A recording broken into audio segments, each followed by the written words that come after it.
Hello, everyone, and welcome back. For those of you that joined us for day one, for those of you who are joining us for the first time in this multi day training event, welcome. Thrilled to have everyone with us today. We covered a fair amount of information yesterday, didn't we? We did. We covered information about the grant life cycle. You can see it on your screen right now, the 5 best practices related to grant seeking. We spent our time yesterday looking at the different ways that we can research grant opportunities. We looked at foundation, state, and federal. Pop quiz in the chat box. How many of you remember how many items are in the list of the things you're trying to find for any grant opportunity, whether foundation, state, or federal? Zero pressure to tell me what any of those items are, but oh, look at that. The number 7 is rolling through the chat box. Fantastic. You're right. There are 7 items. You can find them in different orders. You, as an organization, can prioritize you can prioritize number 6. Another group might prioritize number 2 for helping you to make decisions. But those 7 items that we looked at yesterday should be used when you're looking at any type of grant to make a decision. Is this the best fit for us or not? A little bit of housekeeping in terms of then the material I'm delivering and how we'll conduct today's 4 hours of training. I would like to remind you that I take a break approximately at the top of each hour for 5 minutes so that we can all have a hydration stretch break. Certainly, if you need to take a break off from those times when I'm calling out, you, of course, can go ahead and do so. The session is being recorded, so you could always pick up on a section if you're not able to join us for it. But at approximately the top of every hour, I will let you know that we're headed for break, and I will verbally call out as well as type into the chat box the time with which we will return. The entire session continues to stay on. The screen stays on, the recording stays on, but I'll go away for a few minutes, as hopefully you do as well, in order to hydrate, stretch, or at least look away from the screen for a brief moment. What else? Uh, the chat box is there if it serves you for your participation. We're a really large group, which is really fantastic in terms of what it gives us the opportunity to do for interaction and for some sharing of information and your experience and knowledge. I know from asking you some of those get to know you questions yesterday that we have a really wide range of experience and a great deal of grant related knowledge in this virtual room. And I strongly encourage each of you in the way that you feel comfortable to share that knowledge with each other and also to participate in the questions that I may ask you in the chat box. If I ask you a question and I ask for either a team's reaction or a response in the chat box, sort of like that fake pop quiz, it is never required. It is always optional. If you are willing to participate, if you are able to participate, I certainly do encourage it. Today, we are also going to try a different type of live exercise. Yesterday, we did a few where you went out to websites with some very clear instructions from me to help you play with some of our research concepts. Today, we're going to try a tool, a virtual whiteboard as part of our exercise. We'll see how that goes for a slightly different way to bring some of our points to home for everyone here. At any time, during today's 4 hours together, if you have a question on the content, please do not wait for me to ask if you have a question. Please go ahead and give a Teams reaction, raise your hand, type it into the chat box. Flag my attention, please, that you have a question so that we can get your question answered as promptly as possible. Is there anything else? I don't think so. We'll dig right in where we left off. Yesterday, we talked about first readiness, our eligibility, our competitiveness for an overall grant seeking process. We talked about research and those 7 items that you just mentioned in the chat box. And then we were talking about relationships as we left off. I have a question about relationship building that I didn't ask you yesterday, and I'd like to use to help to get us warmed up today before we talk about writing our applications. When we were talking about relationship building yesterday, Many of you indicated that it is your responsibility to do outreach, to talk to funders.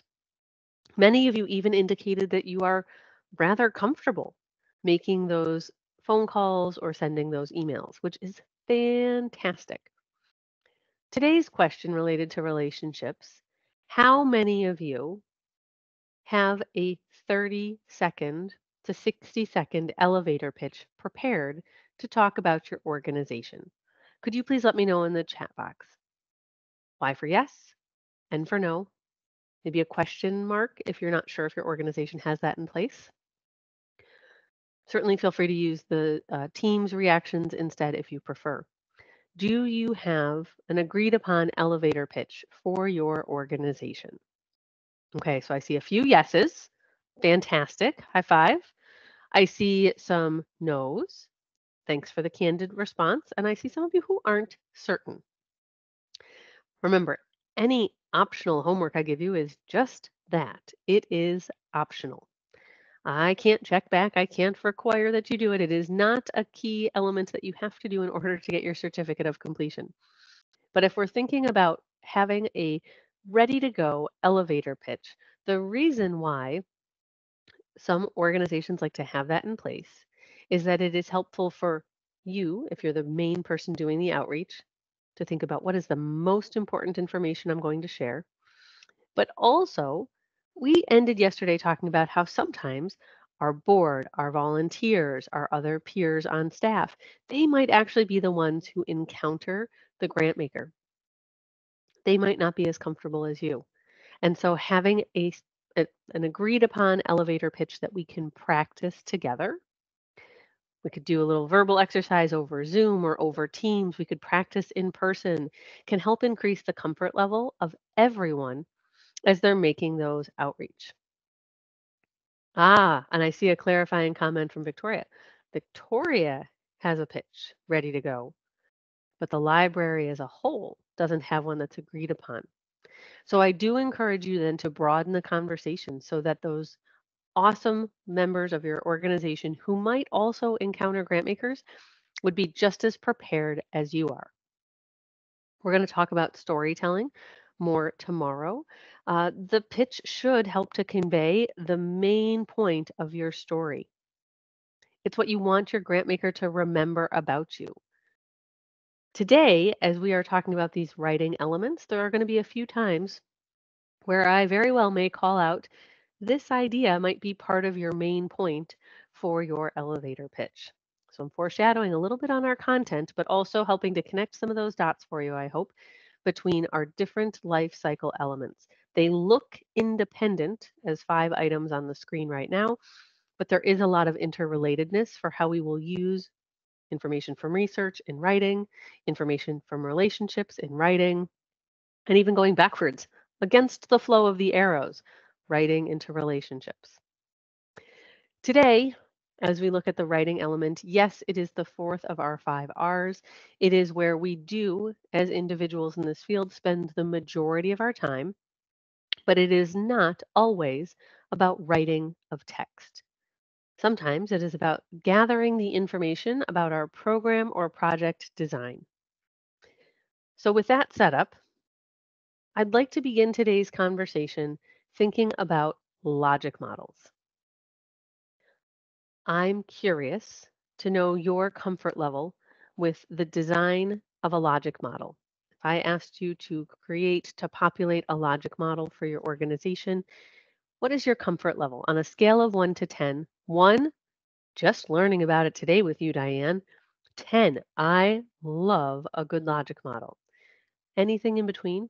You could please let me know. There is zero judgment, no judgment at all about what your response is in the chat box, just trying to get a sense of comfort level in the room.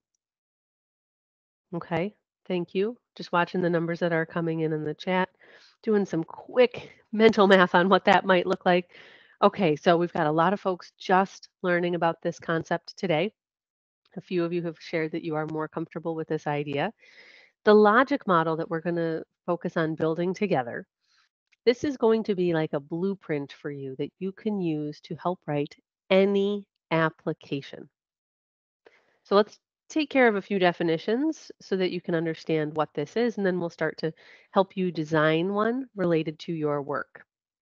Today, if you do not already have maybe a notebook, a scratch piece of paper to write on, or a document open where you could take some notes or complete an exercise, I would encourage you to go ahead and get that ready for a little bit later on in class. So our logic model, what is it? It is a graphical way that we are presenting our organization's information for stakeholders of all shapes and sizes. It could be for a grant maker, it could be for a board member, it could be for a collaborative partner. The logic model is how we take our really complex information about our program and project and make it a simplified, easier to digest visualization. This is going to be an overview of how our project or program might work. A logic model is not a detailed implementation plan. We aren't going to have a listing of every single task that we are going to undertake in order to implement this project or program. That is not what a logic model is. High level blueprint is what I want you to think instead. Something that will fit on an 8.5 by 11 sheet of paper. Now, there are two types of logic models, and we need both in order to have a good understanding of our work and also to present our best story in our application. The first is called a theory of change. This version of a logic model is a visual, a graphical representation of how your organization believes that change will occur. Could you please let me know if you've heard of this very specific type of model before? Team's reaction would be great, or a Y for yes and for no in the chat box. On the screen, yes, teeny tiny little images are all different, perfectly acceptable visualizations of a theory of change. There are many ways, many different ways that organizations will choose to represent, to display their theory of change, regardless of what colors or what model or what layout you use. All of them, though, have the same common denominator. They are a representation of how your organization believes change will occur. The second type of logic model is what folks are more commonly familiar with. This is the program logic model. It is usually my assumption when I ask about your comfort level with logic models that you are thinking about this type of logic model. This is an 8.5 by 11 sheet of paper, or maybe digital version, which is an outline of the resources, planned activities, outputs, and outcomes that your organization plans to implement over a specific period of time that's going to have some sort of impact, create some sort of change or a gain in knowledge, a change in behavior. So a program logic model, you could also say project logic model, is giving us that outline of our program, our project design. So we have two types, and what we're going to do is we're actually going to build both together. I would like you to walk away from today's section of this 4-day training with the rough design of both a theory of change and a program logic model. Now, how would you know which one you are reading? If you say, well, my organization has a logic model, how do I know what type I'm reading? Am I reading theory of change or am I reading a program logic model? The theory of change will not be restricted by time. It will not have a lot of detail, very scant usually in its information. It will have some visual elements, usually referred to as a do and a get. Very general. We don't have a clear picture of all the great work, the programs, the services. We don't know what those look like when we're reading a theory of change. Our program logic model is time bound. So there is some form of time constraint on that particular information, often 12 months, but not always. There is a great deal more detail. Not a full long list of program implementation tasks, but a great deal more detail than its counterpart, the theory of change. When we think about these two, we're going to start with our theory of change because the theory of change is the highest overview of your work. Maybe if you want to think like 30,000 feet overview.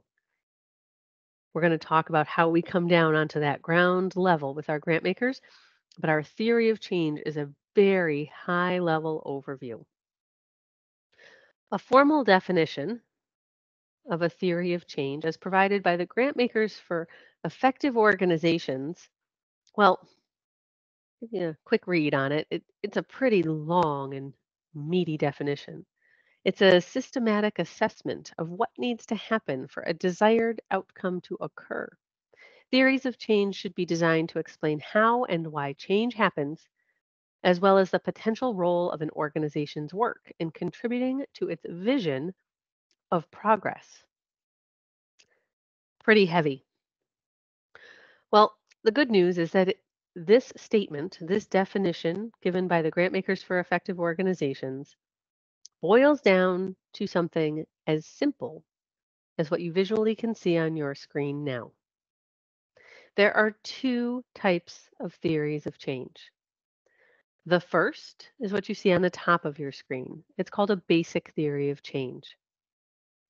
You have, as an organization, one single strategy, something that you will do, and as a result of that, there is a get. It could be one result, it could be results plural. You could get multiple results from that one single strategy. So, for example, maybe as an organization, your sole focus is delivering an after school tutoring program. That is your single strategy, your single do. And as a result, what will happen? You might have one, two, three, 4 or 5 different things that, as a result of that one strategy, that single program, that you would expect to achieve. On the other hand, the second type of theory of change is our multi-strategy theory of change. As you can see on the screen, we now have multiple strategies under the heading of do, and all of them point towards the results. So we are doing multiple things as an organization in order to achieve our results. They very well may be interrelated. Perhaps we offer as a strategy an after-school tutoring program, but perhaps we also have a food security program. Maybe we also offer a backpack program. Perhaps we also have some behavioral health services that we offer, maybe some clinics in our schools, and so on and so forth. You might have 3 strategies, 5 strategies in order to get the desired results. Based on what you can see on your screen, these 2 different types of theory of change, the basic theory, a single strategy to get to our results, or the multi-strategy, multiple strategies to get our results. Which one best describes your organization? There is no right or wrong answer. There is no judgment. Having one theory of change versus another does not increase or change your overall competitiveness in a grant seeking process.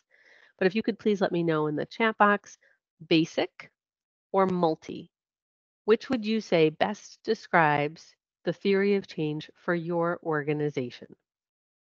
Is it a basic theory of change, single strategy to your results, or is it multi?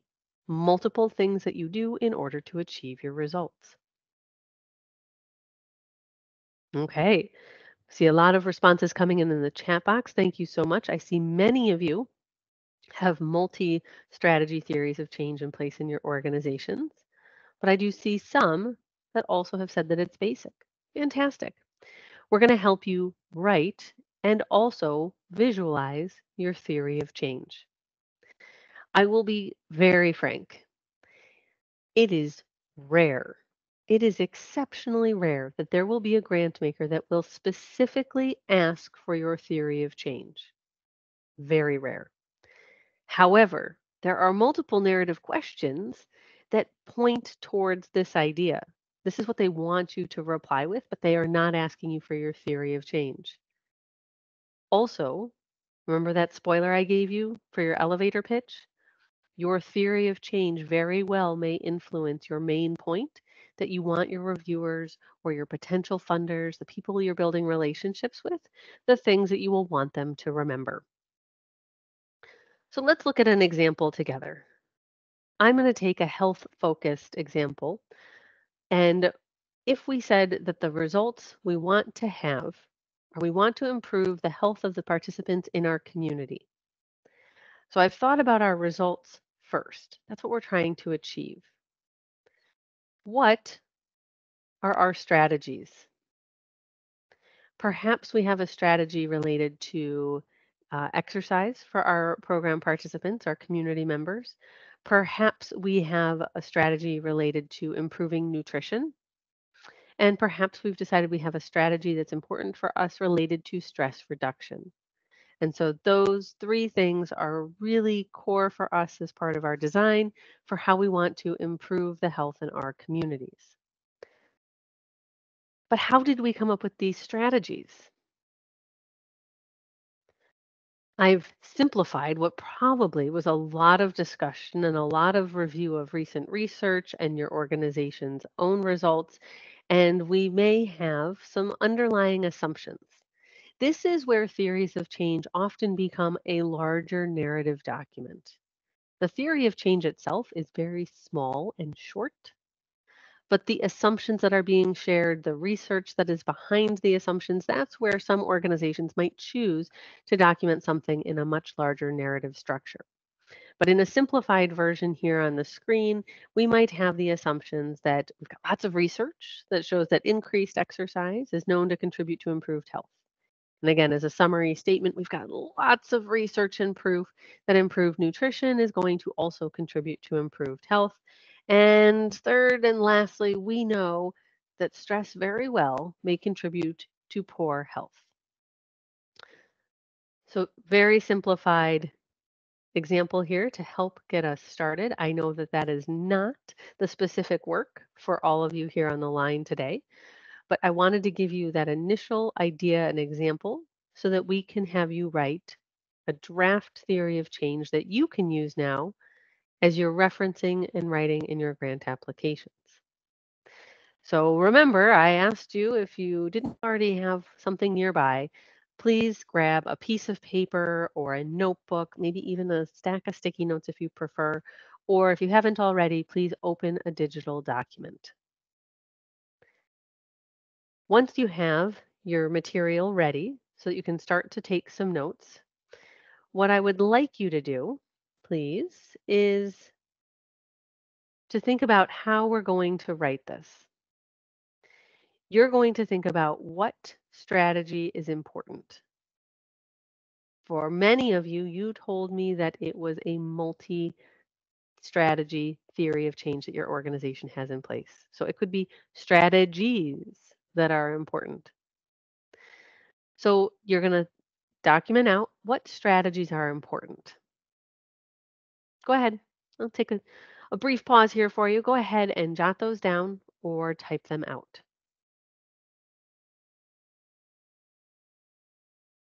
I know many of you said multi, so I want to give you more than just a quick second. And then you might add the phrase so that. So that you are doing these strategies or you are doing this strategy so that what? So that you would improve the health of participants in your community, in my example. And you might say, Diane, there's more reasons than just that. To which you might say, so that, and add another phrase. And another so that. And maybe even another. This is not an exercise in trying to have the beautiful, perfect sentence. We're trying to get all of our ideas out on paper so that we can see what are the key elements of your organization's theory of change. So if we were writing this in a basic way, if we said it was only about nutrition, forget the other items I gave as an example, it is just about nutrition, we might end up with a statement that sounds like, we teach people how to improve their nutrition when dining out so that they improve their health. So for those of you that said you have a basic theory of change, I would expect that you would have your single strategy, then the phrase so that, and then your result, or maybe results plural. It's okay to have more than one result after the so that. If you have typed that out into a document or you have written it out on a scrap sheet of paper for your basic theory of change, for those of you that are in that organizational structure, please go ahead and let us know in the chat box, what does your basic theory of change sound like? What does it look like? You might say, Diane, I'm not sure about what I'm drafting for my basic theory of change. I'm not sure I'm there yet. Maybe I'm not comfortable yet typing it out in the chat box for others. No pressure. Let's draw it out first, shall we? It might be a little tricky to quickly put the rectangles on your box in your document if you're doing a digital document for your notes. But please have the heading do. And if you want to draw the rectangle, if you're doing this on physical paper, please draw what is your strategy. What is it that you will do? Draw the arrow from left to right. Please draw a box that then says, what is your result? What is your get? So for those of you that had a basic theory of change, I would like you to have a draft that meets one of the two different ways to represent your theory of change that I've just shown you. I would like you to have at least a written statement like this. We teach people how to improve their nutrition when dining out so that they improve their health. Or I would like you to have at least the do arrow to the get. If you have both, that is fantastic because now you can use it with different colleagues that might see and react to information in different ways. For those of you that had a basic theory of change, when I asked you in the chat box the first time, I'm opening the chat box for questions and or you to share your examples. I want to make sure that we get questions from those who have a basic theory of change answered before I move on to the multi-strategy folks on the line. Are there any questions about drafting your basic theory of change? Or is anyone even willing to share their example, to type it in the chat box? There is never any judgment passed when I ask for people to share their examples in the chat box. We are all here and learning together. So if you are willing to share, that would be fantastic, but also understand if you would prefer not to. But our basic theory of change should have a single do and at least one get, perhaps more.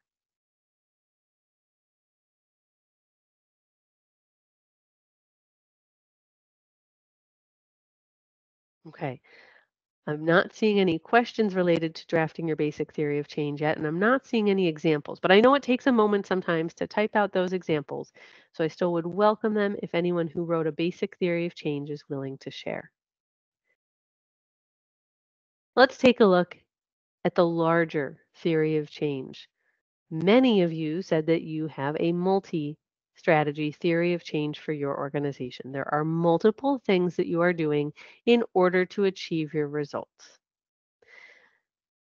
That multi-stepped process that I showed in terms of how we could write it, we can see that there are multiple so that's in this example. Before we see any so that in our statement, however, we see that there are three strategies. Teach people how to exercise, improve their nutrition, and manage their stress levels. So we see three. So it's multi-strategy. We see three, just had to be at least two to call it multi-strategy, but there are three in this example called out at the beginning of this statement. There is more than one result. Result one, so that they improve their health. So result number two, they experience fewer secondary health related concerns. That's result two. Result three, so that they spend less of their time and money seeking medical care. That is a big statement. That is a long sentence. What does that look like if you prefer to do your first drafting with the rectangles? It could be that you say exercise without the gym, improve nutrition when dining out, and manage stress. So we have three different rectangles under our heading of do. Perhaps your organization hasn't identified multiple results yet or fragmented that big result into smaller items. And the get at this point might just say, air quotes around just, improve health. Can you imagine what it might sound like if we were to try and create now a 30-second, maybe 45, 60-second elevator pitch? We'd be able to tell a grant maker that our organization is implementing programs and services, including exercise focused programming, nutrition focused programming, and stress related programming, so that we improve the health of our community members. If that's all the grant maker remembers, I would be so excited. They could turn and say that to their peer when they're reviewing. They could talk about it on the next Zoom call or the next Teams call. That would be fantastic if that is what the grant maker remembers about us. Now, I see we've got some examples coming in. Please, let's take a look. If you have been drafting your theory of change text or drawing out your rectangles while I've been walking through these examples and you are willing to share, would love to see them in the chat box, please. And I know we've got a lot of you in the room. So let's see how many we can populate in the chat box. All right. We are creating a census to realize the number of Monacan Indians alive today, and so that the information can be preserved and maintained for historical purposes. Fantastic. And I really like the creative way in the chat box with putting them like, we got some arrows, so we saw the flow. Peter, thank you so much for sharing. Pamela says, provide healthy food choices so that we improve health, socialization, monitoring, well-being, less healthcare expenses, therefore improved finances. Lots of gets. Absolutely lots of gets. Fantastic. Let's see what else we have in the chat box. Provide a safe space to learn and preserve culture so that PAMA members can gain new skills and build their knowledge of who they are. Awesome. These are also your talking points. These are your elevator pitches. This is some of the most important information that you want your grant makers to remember when they read your work. Because to be frank, every single person, every single organization represented in this room today is doing really complex work. And that is true every time someone applies to a grant maker. That grant maker is learning about your work. Maybe that funder has supported you before, but it's the first time that person is reviewing your work. It is always complex. It is always complicated to them. They're trying to learn about you and understand your work as quickly as possible. Let's see. We provide support for physical health, behavioral health, cultural and social determinants so that JBCI members improve their overall wellness. Great. We've got another example. Do improve A1C with people living with diabetes. Our get improved health and lower A1C. Now, Anna, I'm wondering, what sort of strategies are you using to improve the A1C? Because it could be education, it could be an evidence-based program. I'm guessing that there are some specific strategies that your organization is implementing in order to get to that result, that get. And so I'm curious to know if it's a single idea, a single program design that you might have. Ah, thank you. You were so fast typing in the chat box. So your do, I would say, is to provide diabetes-related education because your get is to improve their health and lower A1C. So I would encourage you to add that piece about the diabetes related education to your do so that it is clear. That's your very specific strategy. That way I don't make any assumptions as a reviewer. Oh, fantastic. Everyone, thank you so much for sharing your examples. And if you'd like to continue to share any more in the chat, I'll keep an eye out because we still have a little bit more to talk about with our theory of change. When we are looking at grant narratives, as I mentioned, it is very rare. There are certainly a few examples, but they are few and far between where a grant maker will ask you about your theory of change in that specific language choice. However, there are many ways that grant makers are asking about theory of change in a roundabout way. And you can use what you just typed to me in the chat box, or what you literally wrote down on your piece of paper or typed into your digital document. What problem are we solving? Well, we're solving a problem related to what? Uh, Community health concerns. We're trying to solve a problem related to the community not having knowledge related to who they are and their personal histories.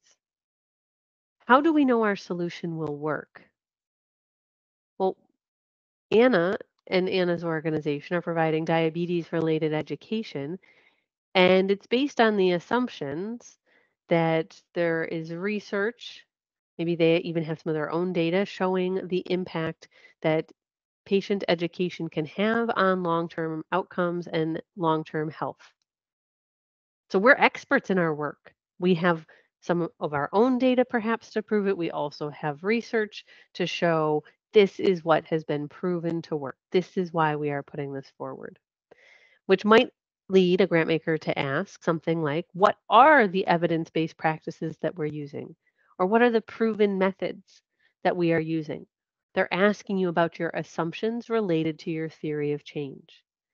They're saying, dear applicant, please tell us why you are proposing these specific strategies. They're asking you to tell them the backup behind your theory of change. Why are you doing these things? Why do you believe these things that you propose to do? The big, broad version of those things. Why do you believe that that will get the results you're telling us? So, what will happen because of our work? JBCI members will improve their overall wellness. What will happen because of our work? The information about Monacan Indians can be preserved and maintained for historical purposes. What do we believe will happen because of our work? Our community members will have improved health, socialization, monitoring, well-being. They'll have fewer healthcare expenses and therefore improved finances. What you typed into the chat box just gave us the potential response for these very common grant application questions. I'm curious, now that I've given you some examples of how your theory of change is actually a key way to help answer some of these questions, I'm wondering how many of you have seen questions like this, the ones that I have on the screen right now, these 4 bulleted questions. Could you give me a Teams reaction, a Y for yes, and for no in the chat? How many of you have seen questions like this in grant applications that you've already worked on at some point in your career? Okay, some have, not all. So for those of you that have seen it, perhaps if it's been a stressful question for you before, or you've not been sure how to answer questions like this, you now have some new drafted information in order to help respond. For those of you that said, no, I haven't seen questions like this yet, good news. You have in your toolbox for your future applications, you have language to help you answer this question. Now, when we see these different questions like on the screen, the way that each of you will answer them is certainly very different. Different organizations, different programs, different theories of change. I'd like to introduce you to a construct for answering narrative questions that our team refers to as good, better, best. And Julie Paynata, one of our writers, has a strong love and passion for all things evaluation. In fact, I will get the link to a blog post related to this construct and put it in the chat box during one of our breaks. This good, better, best idea is that all three statements that could be in an application narrative, they all could be funded. They are all coded green. Good information. What we're trying to figure out is, do we have more information? Do we know enough as a team, as we're writing our application, to give the deepest, the best amount of information to help avoid unanswered questions from our grant makers? In our good, better, best framework that we'll look at, you'll see this pop up a few more times in our class over the next few days. We're going to be drawing from the same basic example, and it's about an organization that is providing peer support groups for those living with mood disorders. And actually, you can see that statement in that first block on the left. So if we're thinking about how we use our theory of change to narratively answer questions, a good, still green, so is good. A good response would be one that can describe what the program does. So DBSA offers weekly peer support groups for those living with mood disorders. Your reviewer, your grant maker, would now have an understanding of your strategy. It gets better if we can convey how the program is going to help to solve the problem, help to meet a need. Participants can get support from those who've been there. So having that lived experience is an important part of why this organization has the assumptions that they do in place, why they think this is the right strategy. They have research that shows that getting peer support from those with lived experience is likely to increase their overall outcomes. It is best the grant reviewer, the grant maker, the funder will have the fewest questions if we can also tell them what is the change that occurs due to the program activities, so that participants feel more connected to and less isolated from others. If we put it all together, DBSA offers weekly peer support groups for those living with mood disorders from those who've been there, or I should say weekly peer support groups facilitated by those who've been there, so that participants feel more connected to and less isolated from others. And you can play with the wording and you can have more sentences than that. It doesn't have to be just our single theory of change sentence, but our basic strategy, result, our do, our get, is present in what we can see on the screen. And it helps us to write great narrative answers so that our reviewers do not have unanswered questions. Now, as you think about what you have drafted today, and I know I saw a few more great examples pop into the chat box since we even looked at what was there before. So thank you again for your generous sharing of your examples. As we look at our theory of change, this is our 30,000-foot overview. I don't understand how many education classes and when are the education classes and who's the instructor and how many people are in them. And is it an evidence-based model you got from a federal agency? Is it something that you have piloted personally as an organization and had great success with? I don't know. Thanks, Anna. I was using your example. That was the one that came to mind real quick. I just don't know all those details because that's not the purpose for the theory of change. 30,000-foot overview. That's what we're trying to understand. And I got that from all of your examples in the chat box. What I want to do is start to come a little bit closer to ground level. So what you can see here on the screen, This is figure 3.1 from one of my favorite books. Let's see if I can reach it quickly on my bookshelf. The Logic Model Guidebook. It's a nice skinny little book. This book, and I'll put the link in from Goodreads into the chat box during break so that you could check it out as well from any of your local bookstores if you'd like. This book has some great visualizations to help people learn and understand about logic models. And the reason that I like that 30,000 foot analogy is that this image, the first time I saw it, I was like, oh, I feel like I'm in the mountains. Maybe it's the Adirondacks, kind of near where I am in upstate New York. Maybe I'm thinking more Pikes Peak and I'm out in Colorado. Whatever mountain comes to mind for you, fine.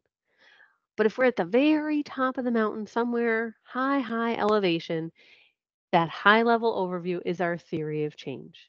It's our do, our strategy or strategies, and our get, our result or our results. As we start to come down towards ground level, we're closer maybe to sea level, but we're not quite there yet. That is where we're going to see our program logic model. We're going to start to give more detail, more specificity to the reviewer, to the grant maker, to the funder, so that they can visualize what is it that you're going to do. So our high level strategies are represented in our theory of change. That's why we crafted that one statement. It's why we drew those rectangles with our arrows so that we have our high level strategy, our highest level talking point, our highest level elevator pitch is from our theory of change. This is about what you're trying to accomplish as an organization. And yes, oftentimes it sounds a lot like your mission statement. It might sound a lot like your vision statement. That's okay. It does not have to, but it might sound very similar. As we come down to this 10,000 foot level, still not ground level, just maybe 10,000 feet, our program logic model is going to give us that logical flow related to our resources, our activities, our outputs, and our outcomes.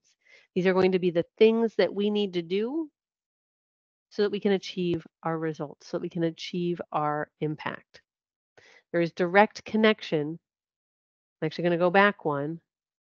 There is direct connection.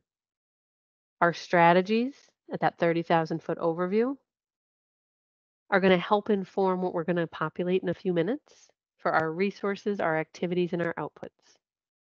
Our results for our theory of change are going to directly influence what we will create in our program logic model in a few minutes in our short-term outcomes, our intermediate, our long-term outcomes, and maybe even, our big impact.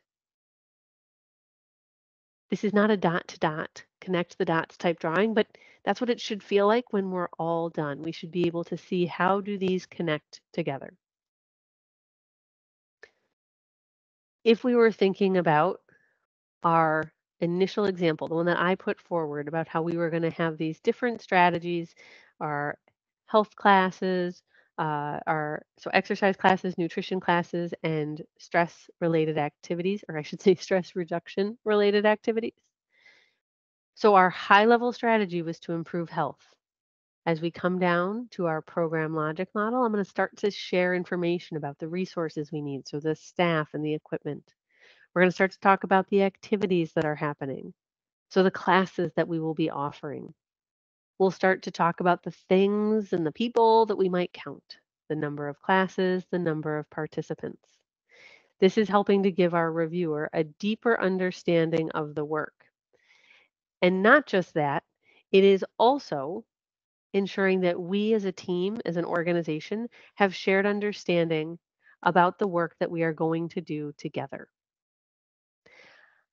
I'm wondering, and please, you do not have to raise your hands or give any sort of team's reaction, but I'm just wondering if you can think of a time, if you have written grant applications before, if you're not getting ready to write your very first one ever, but if you have written more than a few grants in your time in the field, if you've ever had a time where the team did not agree on the details of what you were writing for, or maybe You were kind of building the airplane as you were flying it.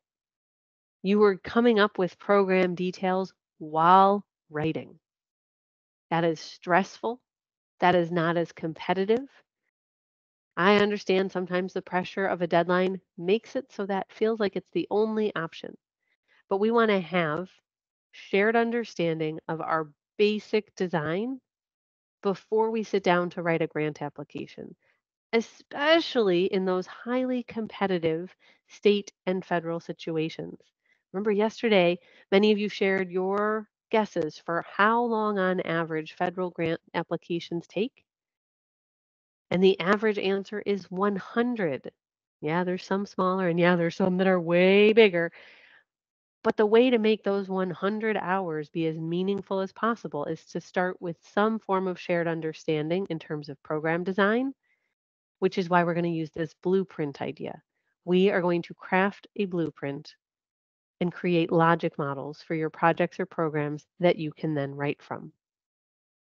Now, to do that, well, I'm going to test the tech real quick to see how this is going to work for us. I have typed into the chat box and shared with you the link to the book I shared, the Logic Model Guidebook. So I've put a link there to that book in Goodreads so that you can look at it there and then hopefully buy from an independent bookstore in your own community. And I have also shared the link to the Good, Better, Best blog post that I mentioned that's on our team's website, which is, I think, an additional great resource to read related to the framework we started to talk about for Good, Better, Best. Now, there is one final item that I want to put in that chat box for you as you're getting settled back in.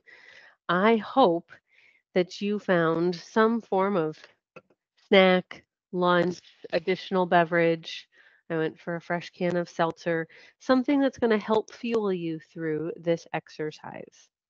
So I have just placed in the chat box a link to a mural board.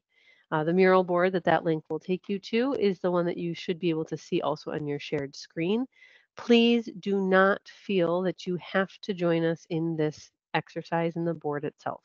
Zero pressure that you must participate in this board. It is not a required part of your participation. If you prefer, you may watch on the screen. But if you are joining, you can join without creating an account. It'll let you in for free. It will assign you an animal. And so I can see we've got a few folks joining us now. The reason I like to start the conversation around logic model facilitation using chocolate chip cookies is that this is something, well, a little more lighthearted, a little fun, and it is taking the pressure off of us related to our own work. Grant makers of all shapes and sizes may require a logic model attachment. Grant makers of all shapes and sizes, even if they don't require a logic model document, are asking you narrative questions that are drawn from your logic model. So I'd like you to feel an increased level of comfort and knowledge related to logic models. So to help do that, I want us to have a shared experience around baking some chocolate chip cookies. Now we have pre-populated some sticky notes. So let me give you just a quick walkthrough of how this exercise will work. The sticky notes on the left and right-hand side of the logic model have been pre-populated with some information by my team. There are also some blank sticky notes down at the bottom. If we decide we need to add some additional information, we can do that at any time. The way that you move a sticky note is to single click and then to drag. The way that you type information into a blank sticky note, single click, and then you can type. The first step that I would ask for folks who have joined me in this board, the first step that I would ask you to take with me is to help us populate the resources column. So only the column on the left-hand side of this logic model. I'd like you to look at the pre-populated sticky notes and see if there are any resources or inputs, things that we would need to have in order to bake chocolate chip cookies. Yeah, oh, thank you. Look at this. We've already got some sticky notes moving. They can overlap each other in there. They don't have to be perfectly arranged. What we're looking for are the things that we need in order to make chocolate chip cookies. As you are looking at the information populating the resource section, if you think that there is something missing, now this is where folks who are watching on the screen but maybe not in the mural board, you are just as welcome to participate and type into the chat box, are there any items that are missing from our resources? These should be things that we have to have available to us in order to bake chocolate chip cookies. So I see we've got a baking pan, a mixer. Oh, someone realized we didn't have a baker. There was not a sticky note anywhere that had a baker. So someone has added that. Thank you so much for doing that. We've also got our eggs. Oh, someone realized we didn't have an oven. Yep. Hard to cook the cookies without some sort of cooking device. I see that someone has placed in our 1 cup of chopped nuts, but called it out, thankfully, on the sticky notes as optional. I'm allergic to tree nuts, so I'm very happy that that is called out as optional. I think this one might have accidentally gotten moved out. It was originally here. We saw some baking soda. Okay. Fantastic. Team, that was really fast work that you did. Now, I'm not sure if it's literally everything we're going to need, but you know what? We can add to it at any time. So let's take a look at our next section, our activities. Not every gritty, nitty gritty little detail that we need to conduct in order to have our chocolate chip cookies, but our big key activities, the sort of things we want to make sure are done in order to have these cookies. And you're again going to find the sticky notes on the left and the right hand side have some ideas, some pre-populated activities, but you might decide that there's even more. Oh, and look, folks are already at it. Thank you so much. Again, it's up to you in terms of how you want to lay things out. The order, I'm all right if it's not exactly the order we might see in a perfectly printed recipe. Oh, someone already caught on that we did not have a pre-populated sticky for preheating the oven. Yep, I have been known many times to forget to preheat the oven. I'm glad that somebody added that. That's going to probably help us, isn't it?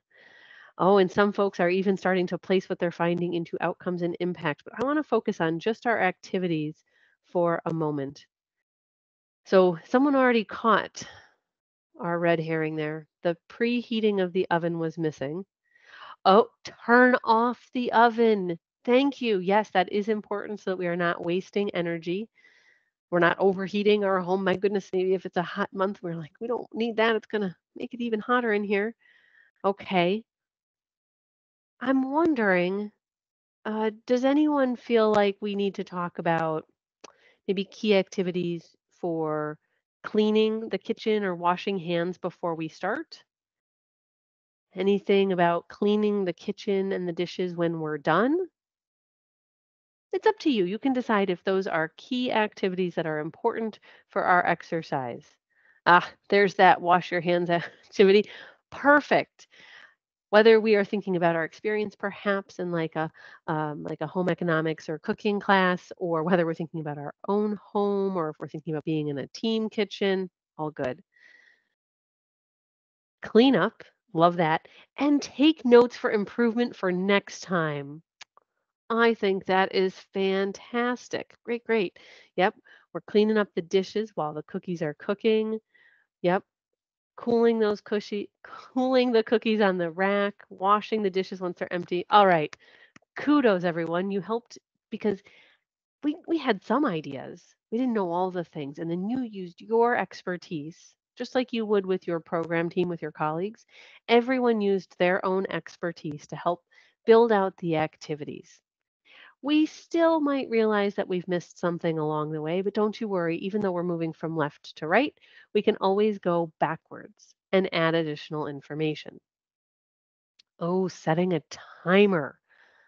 Very important. Now, you didn't tell us whether you had to set the timer on the oven, the microwave, you used your watch, you talked to Siri on your phone. The details of that are not critical, but setting the timer, good idea. All right, let's move into our third column, if we could, please. I want you to think about our outputs. Outputs are the things that we can count. So what is it that we can count? Now, there are far less stickies left here on the screen because at this point, I'm asking you to help me create some of these ideas. We might have a few ideas to help us get started, but what are the things that we can count? Go ahead and share some of your ideas or type out some new sticky notes if there's something else that you want to add. Let's see what we get for outputs, the things we're going to count.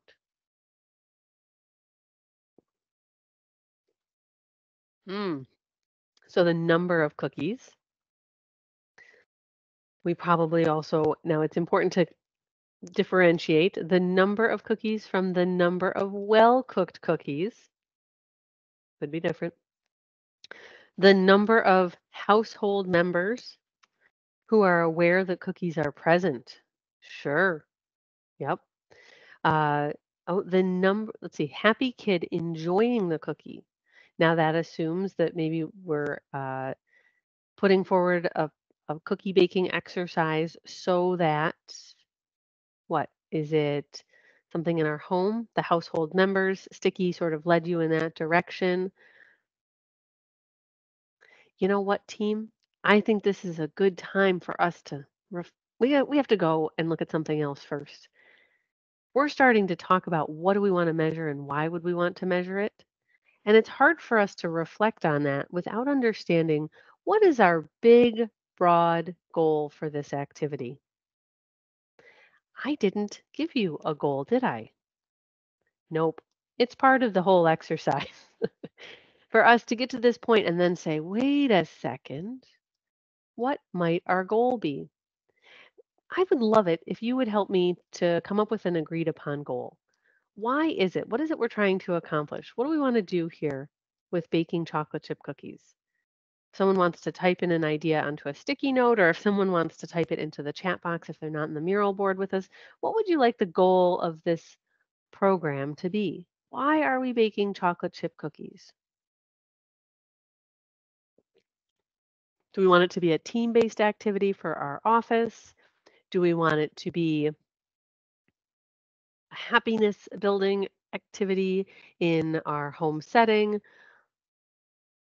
Oh, we want to learn how to make the best cookies.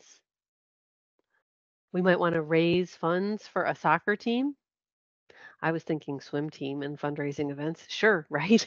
All the things. Yep, those are all great goals. Um, let's if you don't mind, I've been talking about raising funds. Let's let's raise funds for the soccer team if you don't mind. How's that sound? So we now have a very clear goal. Why are we doing these things? We are baking cookies so that we can help raise funds for the soccer team. Does that goal change our resources? I don't think so.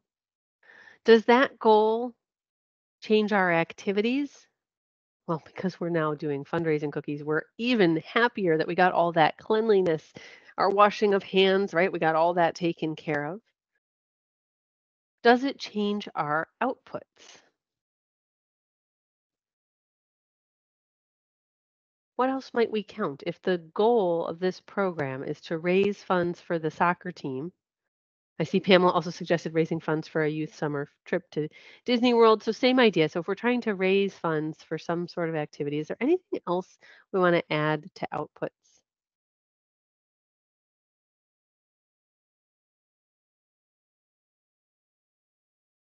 Hmm. It's something I wouldn't have suggested if it weren't for this very specific goal type that we've agreed on. So if we've said that our goal in baking these cookies is to raise funds, I think one of the things we want to count is how much money was raised from selling our cookies.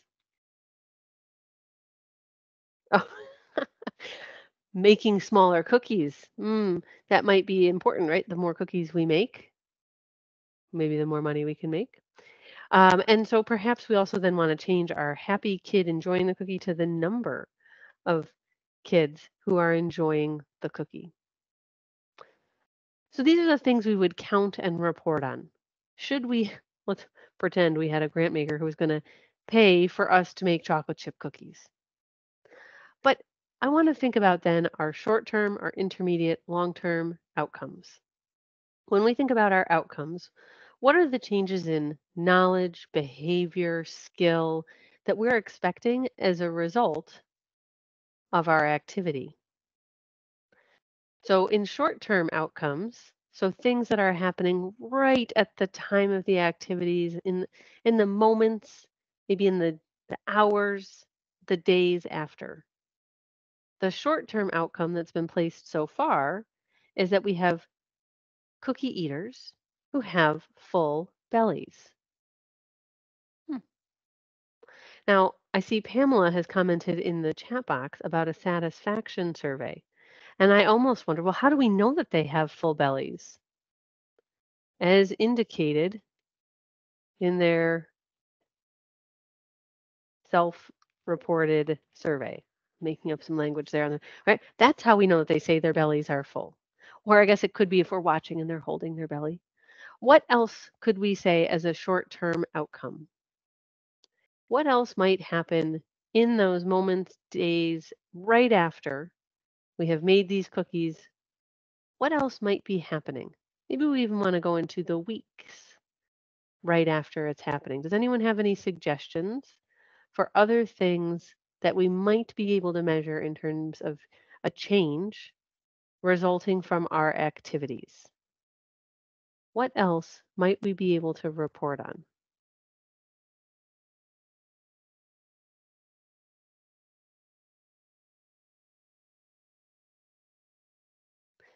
Over here, we have this happy cookie eater sticky, and someone had typed in the number of happy kids enjoying the cookie.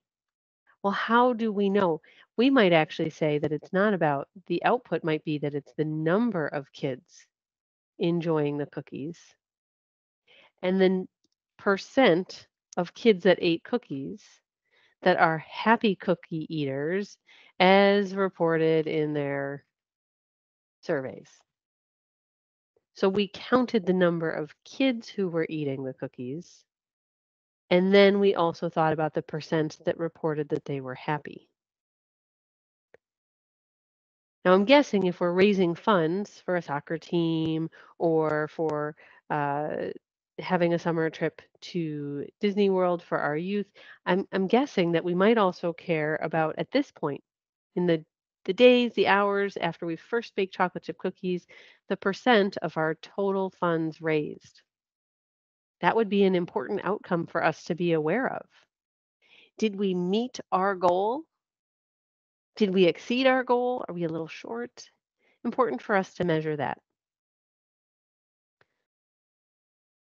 We might have to bake again, but let's assume that these were just the best cookies ever. Maybe we did indeed make some slightly smaller cookies so that we could make a little more money. We're done. We did it. We raised our funds.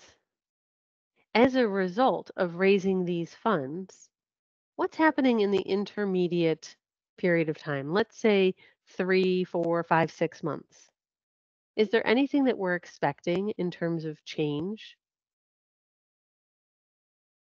Anything that might happen as a result? You might say, Diane, the cookies are long gone.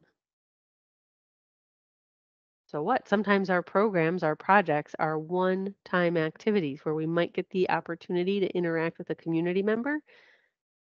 But our theory of change gives us some assumptions that there, even with that one-time interaction, can have an anticipated longer-term outcome, something else that could be a change or a benefit. So one of the things that I saw called out in the chat box was teamworking skills. So there could be an increase in teamwork skills reported by the coaches, by the facilitators of perhaps the youth that we're helping. Maybe that's something that they saw as a result of this activity of having to bake the cookies and sell the cookies and collect and count the money. Maybe they were able to say, wow, that activity, that big idea to raise the funds really helped to increase our teamwork. But we don't know that. We're not at that part of our timeline. We're theorizing right now. What do we think might happen as a result? Now, what if we went even further into long term? What might happen 10, 11, 12, 16 months later? Like, Diane, by that time, the kids will have played the soccer. They'll be on to the next sport. They'll be into the next sports season. Or maybe we'll be back at soccer season again, raising funds yet again. And so, what else might we do? So I see we've got some more suggestions. We're talking about purchase for airfare. So the ability to purchase. Yes. So if we're able to say that as a long-term outcome, uh, we're able to fund 90% of team costs for the trip for the team. Maybe you say, well, what we're really trying to do is get to 100%, but, or maybe you say, gosh, our goal is really, if we could get 90%, that would make it so that everyone would have the chance to go. So you could decide what feels like the right percentage that you, based on maybe past performance, what feels right for you in the moment. I see more orders. So maybe in the long term, the team or the group has made an annual fundraising event. So you've determined that we've now got an annual strategy for how we're going to fundraise so that we can continuously build this team. We can continuously use this great activity for team building or for skill building within our youth. We're not guaranteeing that all these things will happen. We're still sitting here thinking about if we're even going to have the money to buy all the baking supplies. But the point of the logic model, and I get it, this is just about chocolate chip cookies in a very fake scenario, is that we want to think about the things that we can count and report on and the changes that we expect to happen so that what? What might be our big so what? Something related to youth having positive team-based activities,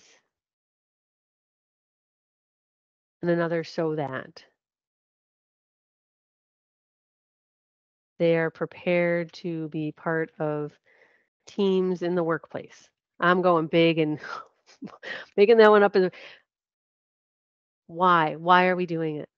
We're doing it so that they have the short-term positive experience, but there's more to it. It goes to the deeper why. Why are we facilitating the soccer teams? Why are we putting these events together? These impact ideas, we might not have the ability to prove these to grant makers, especially if we're getting one 12-month grant. But we want to foreshadow, where do we think this impact will take these participants, will take our communities, will take our region. So I know chocolate chip cookies are a fun way to talk about it, but this exercise is not only to help teach you about the logic model template, but frankly, it is also a fantastic way to help your colleagues. Let's see, and I might need to ask for Brooke's help here to bring the view back up with those slides. Sorry, I didn't cue you for that in advance. But what we're going to do is come back into the slides and we are going to build your own logic models. This cookie baking exercise, we've used it in countless organizations where what we're trying to do is help ensure that there is shared understanding, shared knowledge of our work, and then get into the meat of the program or the project. So for example, we were working on a state grant with a group of awesome principal investigators and physicians. We're working on a state grant, and they knew their work inside and out. but they weren't all familiar with what a logic model was, and this happens to be a situation where it was a required application component. So to help level the playing field for everyone on the grant team, we took, what was that? It was about 20 minutes, including setup and getting into the tool. And we took, again, same time frame, that 15 to 20 minutes, and quickly laid out what it could look like. They had a different goal. Their goal was focused on office team building. So I always have to be on my toes because we're always going to have a different goal. And therefore, we have very different outcomes and impact each and every time we run the exercise. And so by doing that, what were they able to do? Then come back to the logic model template, something as basic as what you see on the screen now. This is part of the logic model guidebook that we give you as a resource as a result of class. Come back to this template, and now let's talk about your work. All right, before we talk about your work, let's see what questions you have about chocolate chip cookies. No, I mean about the exercise for using a logic model template to walk through and engage multiple colleagues and perspectives in your program design blueprint. What sort of questions do you have about that exercise? Please feel free to let me know in the chat box if you've got a question.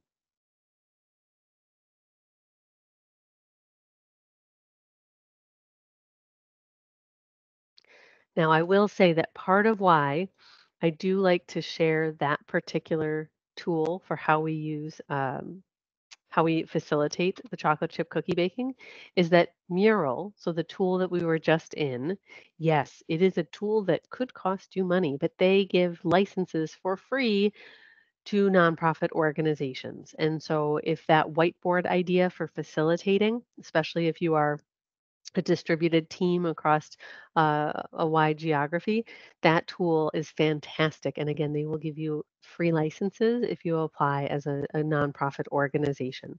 So that was at the tool is called Mural. So I've typed that into the chat box. So I would encourage you to check it out if you thought, oh, that's fun for facilitating. It is. And they've got lots of templates based in there for other ways to look at facilitation. But other questions about the exercise in addition to what the tool was? That's a good one. Yeah. Okay. See, but that's why I told you we needed to take our break beforehand. I warned you we would want snacks beforehand so that we weren't getting hangry during the exercise. So now we're going to bring it to your work. As we think about what your work looks like, if you kind of set aside during the cookie baking exercise, if you set aside that piece of paper or your notebook, or maybe you minimized your document you were taking your theory of change notes in, please go ahead and get that back out.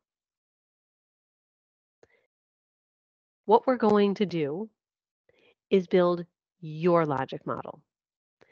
You are going to have, therefore, a different document, each of you, on the line.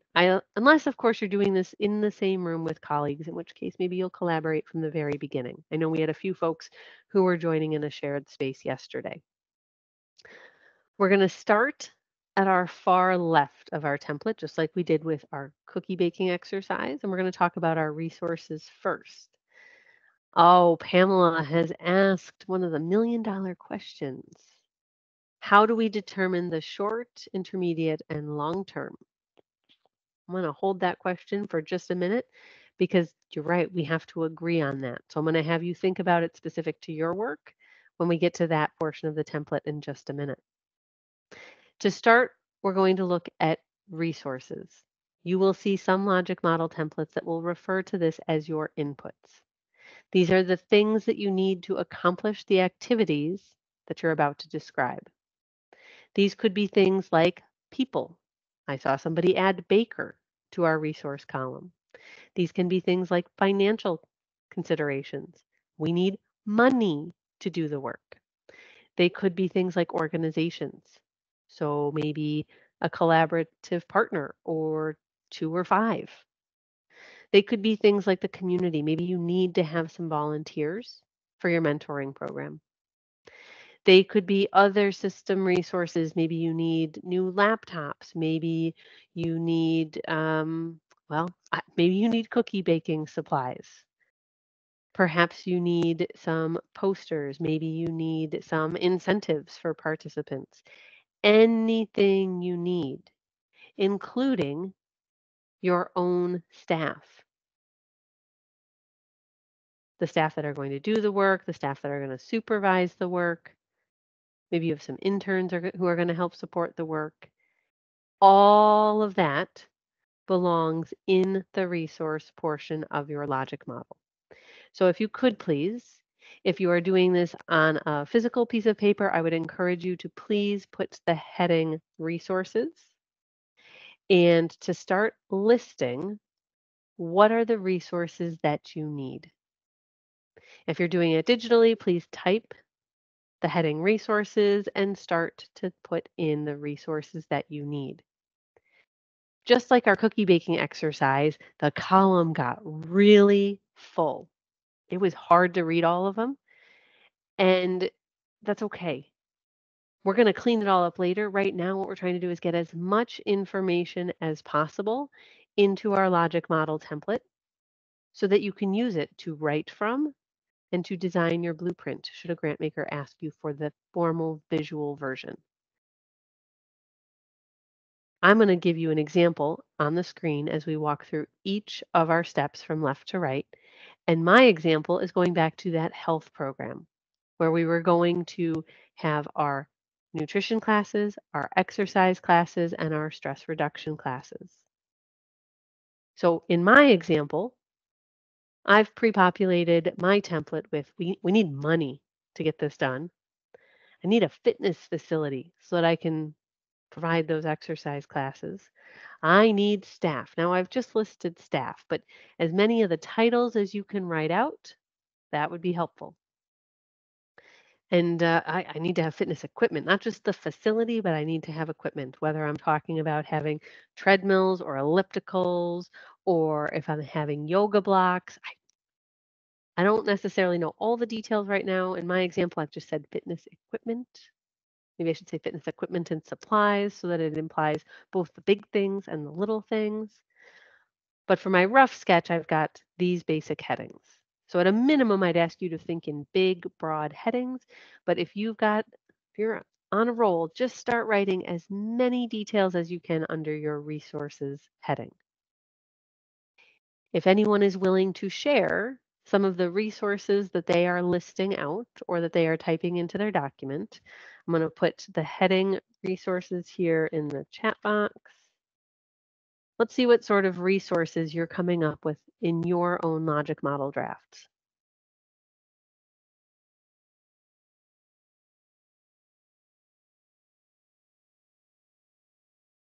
As we think about our resources and inputs, these are usually then the things that we are putting in our grant budget. So if you already have a budget for a project or program, that's a very fast way to get to your resources or your input list. What is listed in that grant budget? Which staff are listed?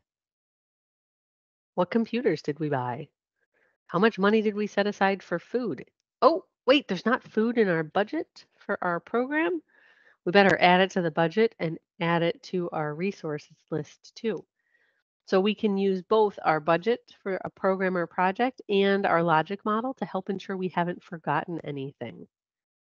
Can you imagine if we had forgotten to list chocolate chip cookies in our resource portion of that exercise? But the whole point was to make chocolate chip cookies? They just would have been cookies. Still wouldn't have been, we wouldn't have been mad about it, but they wouldn't have been chocolate chip cookies. So we want to ensure that we're not missing any of our key elements because the risk if we do, if they don't end up in our budget that we're putting forward to the grant maker, the risk is that we are not fully funding our project or program, that there's some element of our work that is going unfunded or underfunded. Oh, cargo shipping. Ooh, okay. Wow. That one's like, if you can't pay to ship said big things, Not sure what the big things are, but that would prevent you from ever implementing the project in the way it was designed. You each are going to have very nuanced things that are in your resource list, is what I'm guessing. Are there any other examples of what you have listed out in your resource section on your document or in your notes? If you could go ahead and share any other examples of what you have in your resources.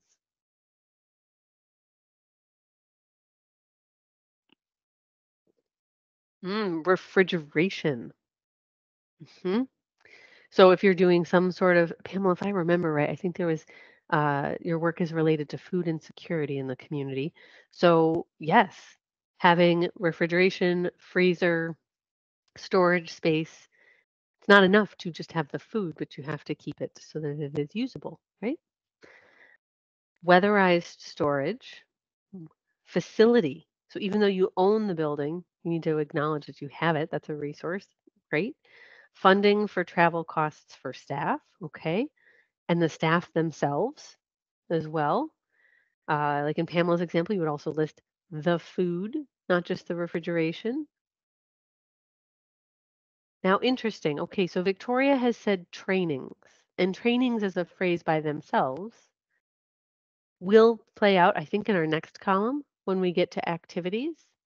What does it take for us to have a training? Let's use this class as an example.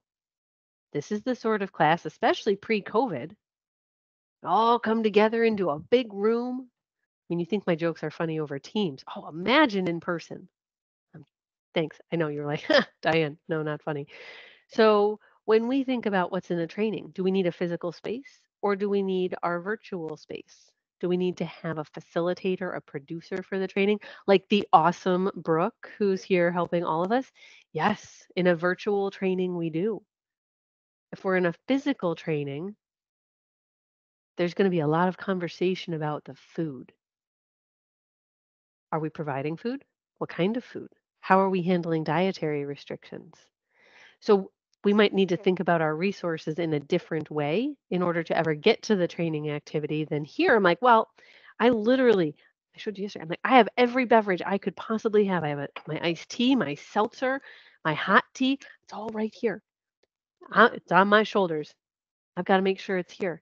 But if it's in person, you'd make sure that you had a coffee thing and a decaf coffee thing, right? So where we're doing the work is going to really influence also the resources that we're going to plan for.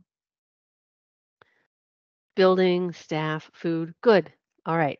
I think we get it. Everybody's done a great job on resources.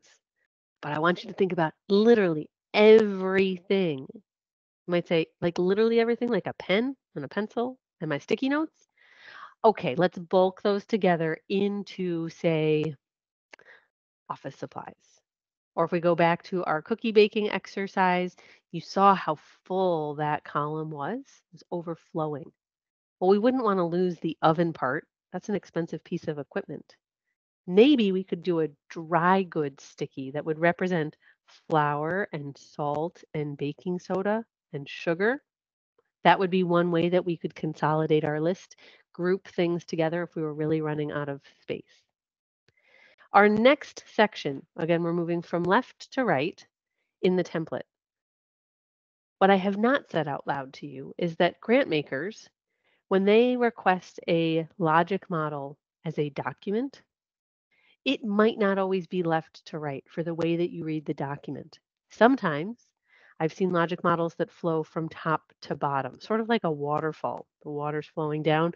They might start at the top with resources and work their way down towards impact. I have also seen some that are bottom to top. Resources on the bottom, kind of foundational, and then they work their way up to impact. And in all fairness, yes, I have also seen some that are from right to left. So you actually start by reading about the impact and then you work your way towards what's like the key stuff, like our resources. That's the last thing you read about. It's at the grant maker's discretion for what template they choose to use. But for design purposes at the beginning, really like the left to right logical flow, not worrying about vertical. No, not definitely worrying about right to left. We're going to work left to right, and then we can always accommodate a funder's specific form later on. So from left to right, we're in column number 2. This is the second column in the cookie baking exercise where you were thinking about stirring in the ingredients, preheating that oven, cleaning up afterwards, putting the cookies on the cooling rack. So this time, it's about your work. So please go ahead and write out, if you have not already done so, or type into your digital document the heading activities and start to list the key things that you'll do. These are some of the very specific things related to your work. These are your interventions, your programs. These are your services. It may reflect some things that are internal processes. Like it's important that you deliver the year-end survey to parents for your after-school tutoring program. That might feel tasky in the moment, but if you do not administer the survey, how will you have the data to report for your outcomes later on? So I want you to think about what's the right level of detail here. So not fine detail. It's not everything that would be on an implementation plan, but the grouping, the higher level representation of those key things that have to happen. It might be that some of you said trainings were part of the things you're going to do. So the training, well, is a training one activity? Do I have to list each one? Not if you're doing, I don't know, my goodness, how many does the Native Learning Center do in 1 year? That wouldn't fit in a logic model. That should be represented maybe as webinar activities and longer web-based trainings and maybe in-person training events. So maybe they would group them into 3 different categories. So again, it's not a laundry list of all the things, but you want to group some of your activities together. So in my example, I mean, can you imagine if I listed every exercise class over the course of 12 months? Even if it was just one class a day, it's not going to fit. Even if I listed just the different types of classes. Oh, in my theoretical program, we're going to have yoga and we're going to have cycling and we're going to have, oh yeah, let's do some Pilates and some strength training, right?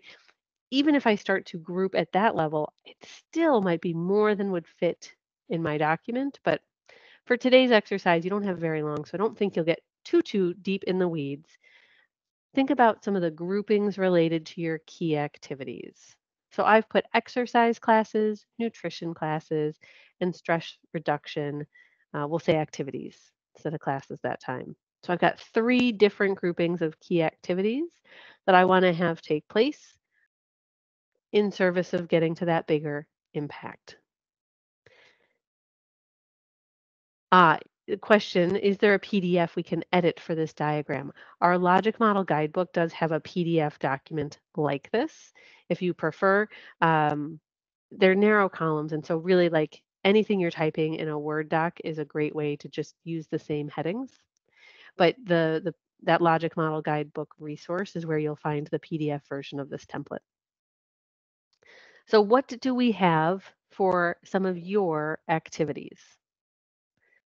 Marketing and advertising. I think I see that as one of our first examples that came in the chat box. Sure. Outreach is a really important part for a lot of programs. How is it that your community knows about the work that you're doing? That makes a lot of sense. What other activities do you have that you're documenting on your scratch piece of paper or in your document? Go ahead and let me know what are some of the other activities that are taking place.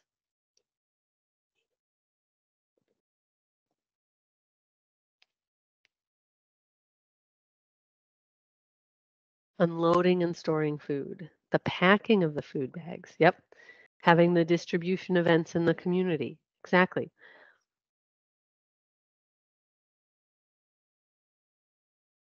What else do we see for some of your activities? The key things that you're doing. Love to hear a few more examples. Ooh, we're getting into archives. Yes. Cataloging contemporary collection items and archive items. Great. House cleaning. Okay. Not sure of the context for the specific program to think about what else might surround it, but certainly could work. Again, we want to be careful not to get too minute in our details. We want to make sure that it's a fine balance for uh, daily tasks versus the grouping of items. I know I'd mentioned surveys and process type ideas as so like that continuous improvement process that you might have in your organization. That might be one activity that you include so that it's represented as something that the funder would know that you are absolutely committed to doing as part of your implementation. All right, so as you're listing your activities, we might be thinking about what are we going to count? So that takes us to our next column as we move to the right and we are in outputs. What will be produced or created as a result of those activities? In our cookie baking exercise, we were counting the number of cookies, the number of well-cooked cookies, the number of cookie eaters. We counted the number of dollars raised since that was directly related to our goal. I'm very curious to hear what are the things that are quantifiable related to your work. So let me go ahead and put that outputs heading here in the chat box for you. And if you'd like to share, what is it that you're jotting down? What are you typing into your document? In my example, our health related example we've been following, we're going to be counting the number of participants. Now I could even have a sub item. Number of participants, sub-bullet, exercise classes, sub-bullet, nutrition classes, sub-bullet, stress reduction activities. Let's see, the workflows and the cataloging of best practices. I think that perhaps that sounds to me like an activity related to the archives work.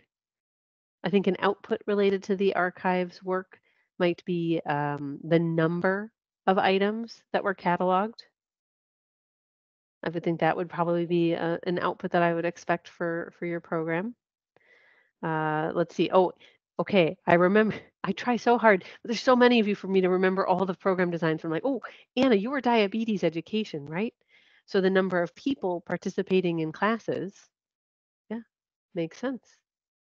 And also, not just the number of people participating in the classes, but how many classes? Maybe you say, oh, Diane, they're not individual classes, they're series. Their diabetes education series. I'm making this up, Anna. Thanks again. Sorry for not getting it too wrong. But maybe you say, we are going to deliver 6 series over the course of the grant. And maybe that actually equals 18 individual trainings. Oh, Pamela, this is a very common one that I've seen a lot of food programs use. Number of participants, 100%, absolutely.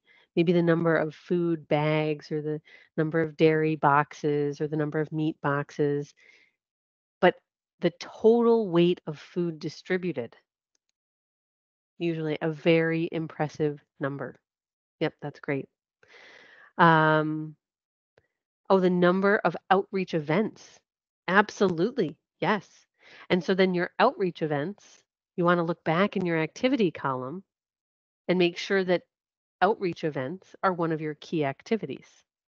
So you can say the activity, we're going to hold maybe we're going to end up holding 4 outreach events in the year.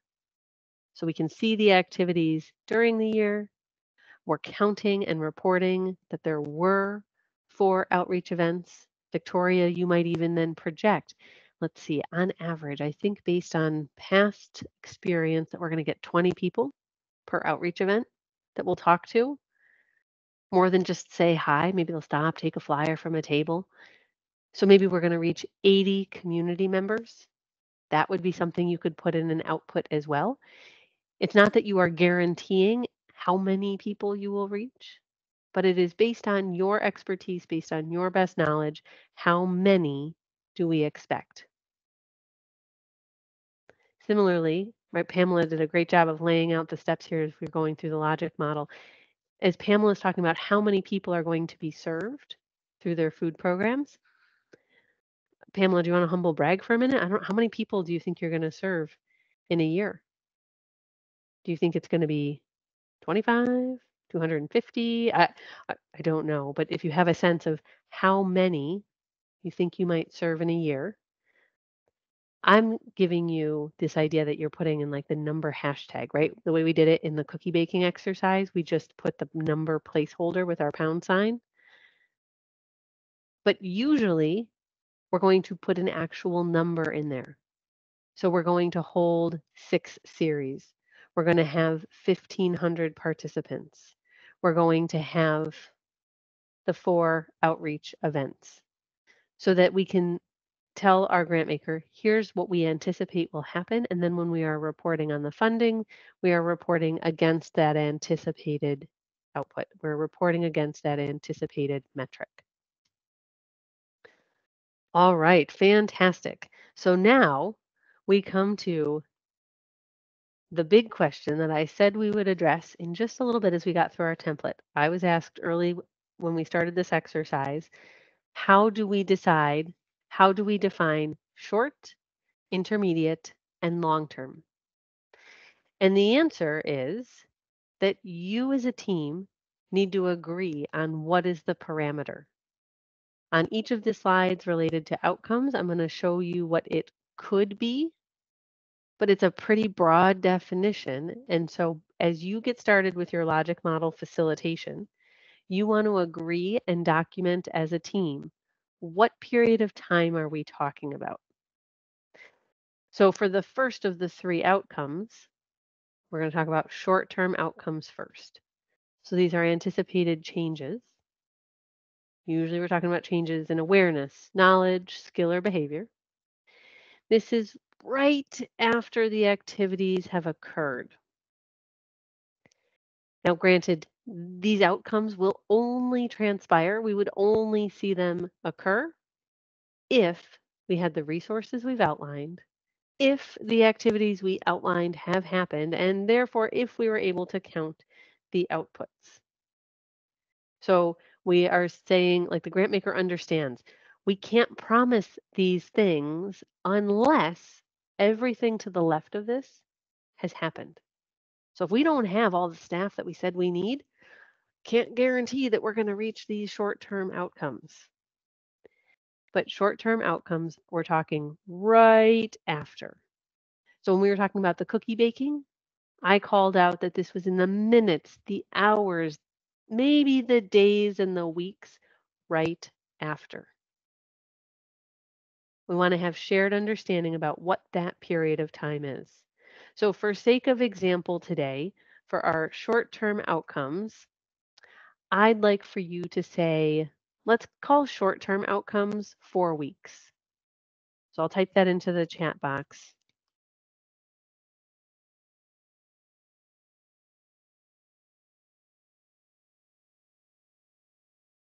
You might decide as a team that you're going to talk, when you talk about short-term outcomes, maybe you're going to say something that is only up to 2 weeks, or maybe you're going to say it's actually 2 months.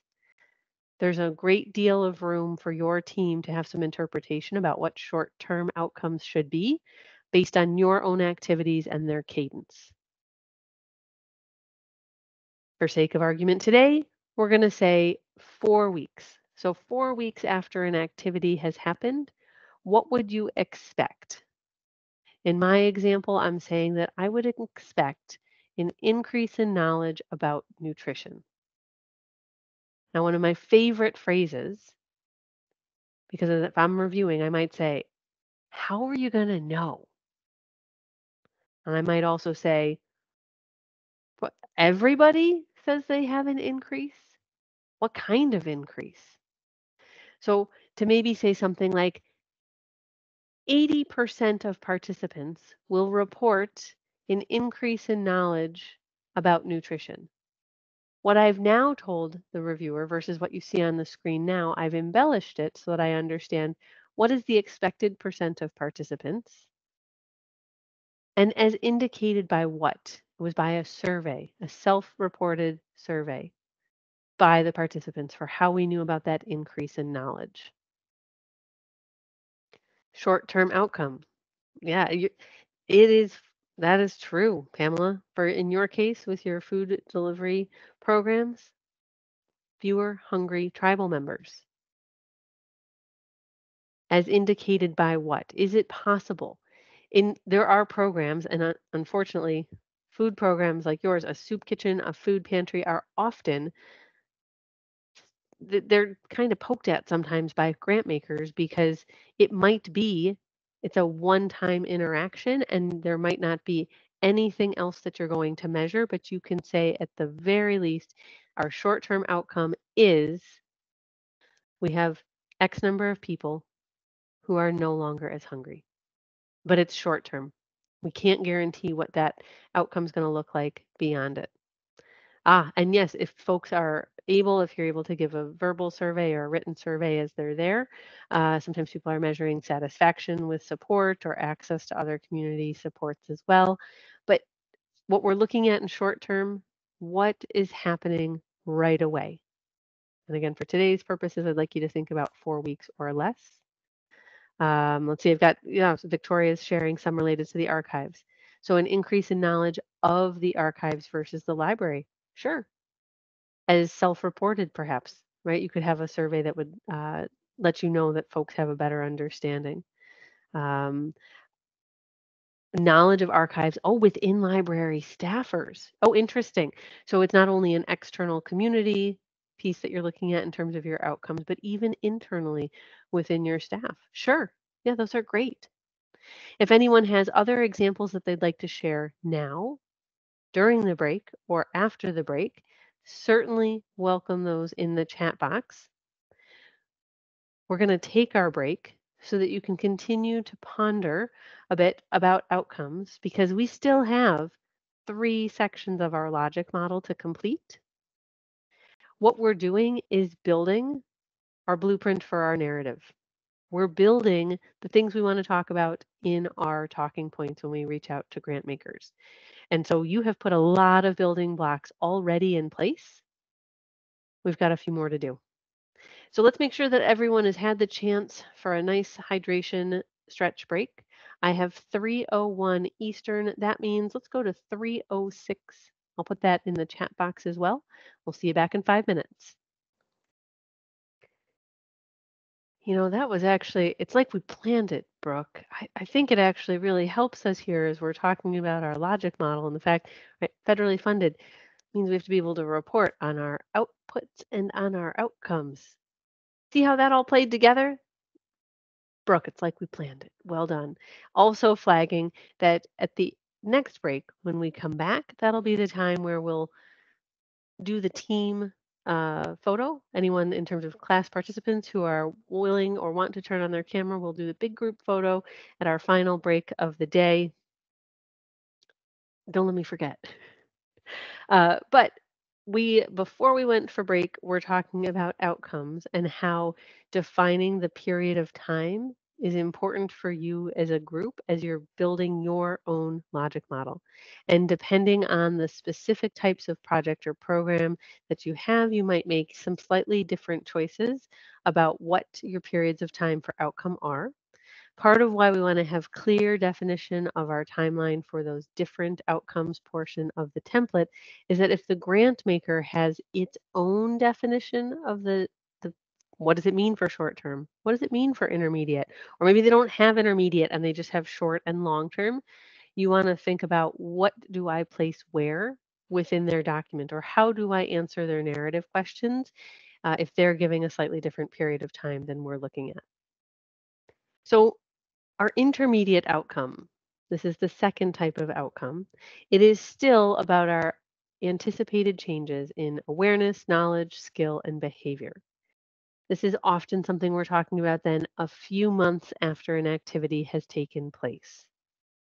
It still has that same type of dependency as you look back to the left in your template.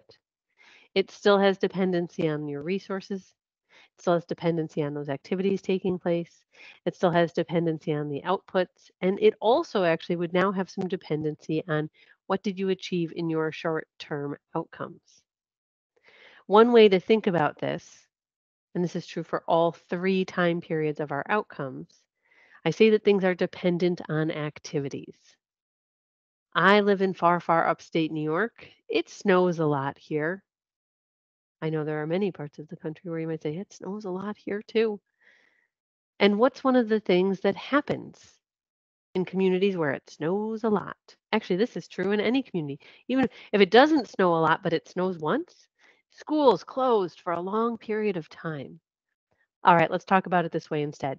Weather tends to cause school cancellations and therefore cancellations in school related programs. If you did not have as many sessions of your activity because of things that were far outside of your control, what might happen? Well, now you're going to have a slightly different thing that you're reporting on for activities. You're going to have fewer outputs that you would be able to report on. Maybe you get to make weather makeup, maybe not. As a result of that change in implementation, yes, as you're reporting to a funder, because you had fewer meetings of your program, you would expect that your outcomes might be different because they are dependent on the things that came before them in the logic model. So let's think about intermediate outcomes specific to your projects or programs. What might you expect to change? Behavior, awareness, knowledge, skill. What do you expect might change within a few months of your key activities, of your work happening? Go ahead and I'll put the new heading in. And so intermediate outcomes equals few months after the program. What are some examples, if you're willing to share in the chat box, of your intermediate outcomes? On the screen, I have my health related example. We have the increase in skill at exercise activities. Diane is indicated by what? Great question. Thanks for asking, dear colleagues. It could be that it's actually the exercise coach, the trainer, who is reporting on participants' increase in skill. They might have a little 1 to 10 skill rating that they do at the very beginning, and maybe they do that a few months into the program. It could, on the other hand, it could be that it is self-reported confidence in the skills. I don't know from what I've typed into the screen. And you might say, well, I'm not sure either, but that's a really good question for me to ask my colleagues so I can have a more robust intermediate outcome. Increased in adherence. Maybe that's self-reported increase in adherence to some of the new dining out techniques that were given to increase nutrition.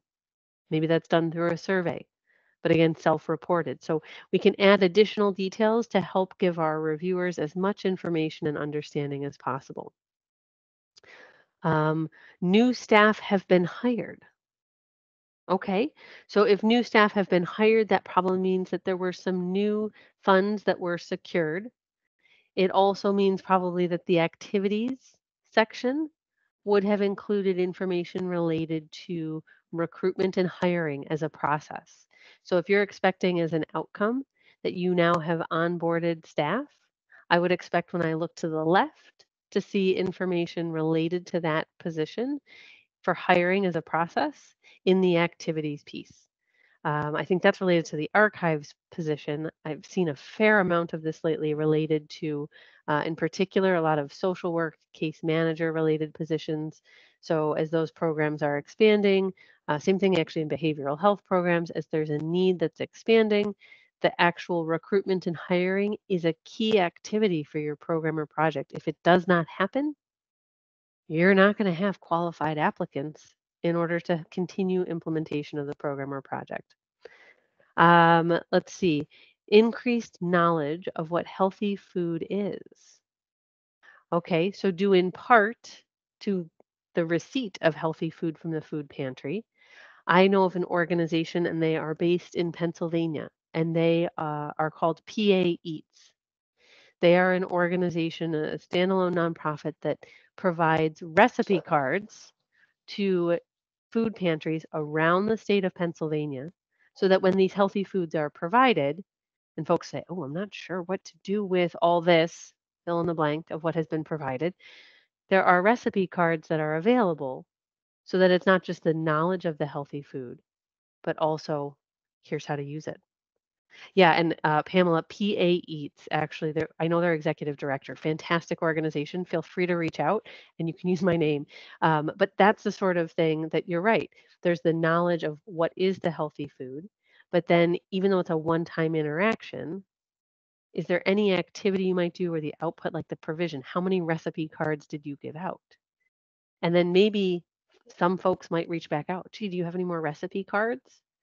Something different to help us, what are we going to do with our beans this month, or what are we going to do with I- I'm not even hungry, so I can't even come up with food ideas. But you could have an intermediate outcome that is related to follow up on recipe cards or people self-reporting that they really liked them and that they've been using them. Um, Oh, and see now my random reactions sometimes create all sorts of questions. So those recipe cards that are being given out at food pantries and linked to folks in Pennsylvania, that's an organization called PA Eats. I don't have their website off the top of my head, but I've just typed that into the chat box. But that's how a seemingly one-time interaction might lead to some theories about your intermediate and your long-term outcomes. Love it. Okay. What other examples are you typing out? What are you writing in your draft document? What is it that you're putting in your notebook? What other intermediate outcomes are you thinking about? If you recall, in our cookie baking exercise, this is where things started to slow down. It took more discussion. Honestly, it was difficult without having folks unmuted. We were sharing some ideas in some sticky notes, but we were kind of brainstorming. Okay, so now that we've agreed on our goal, what do we think might happen? What might we be able to measure? And we were starting to ask each other questions, and I was posing them to you, and you were doing a great job interacting with me. But usually this is the part of the logic model where we need our full team's input. It is difficult unless you are the person that has created this whole program. It's been your baby for the whole, unless you are really hands-on involved in every element of it. Usually, as we get into intermediate and long-term outcomes, it's going to be a bigger group discussion. What's possible for us? What is feasible? What do we want to measure? Let me say that one again. What do we want to measure that would help us understand what our impact is or what changes we might make in the future?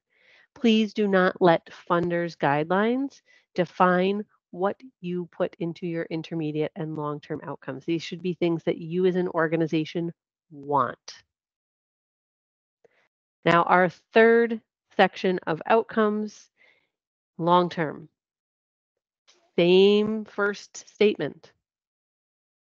We're talking about changes in awareness, in knowledge, and skill, and behavior. Same last statement on the slide, too. Completely dependent on our resources, completely dependent on our activities and our outputs. We're talking usually a year or more.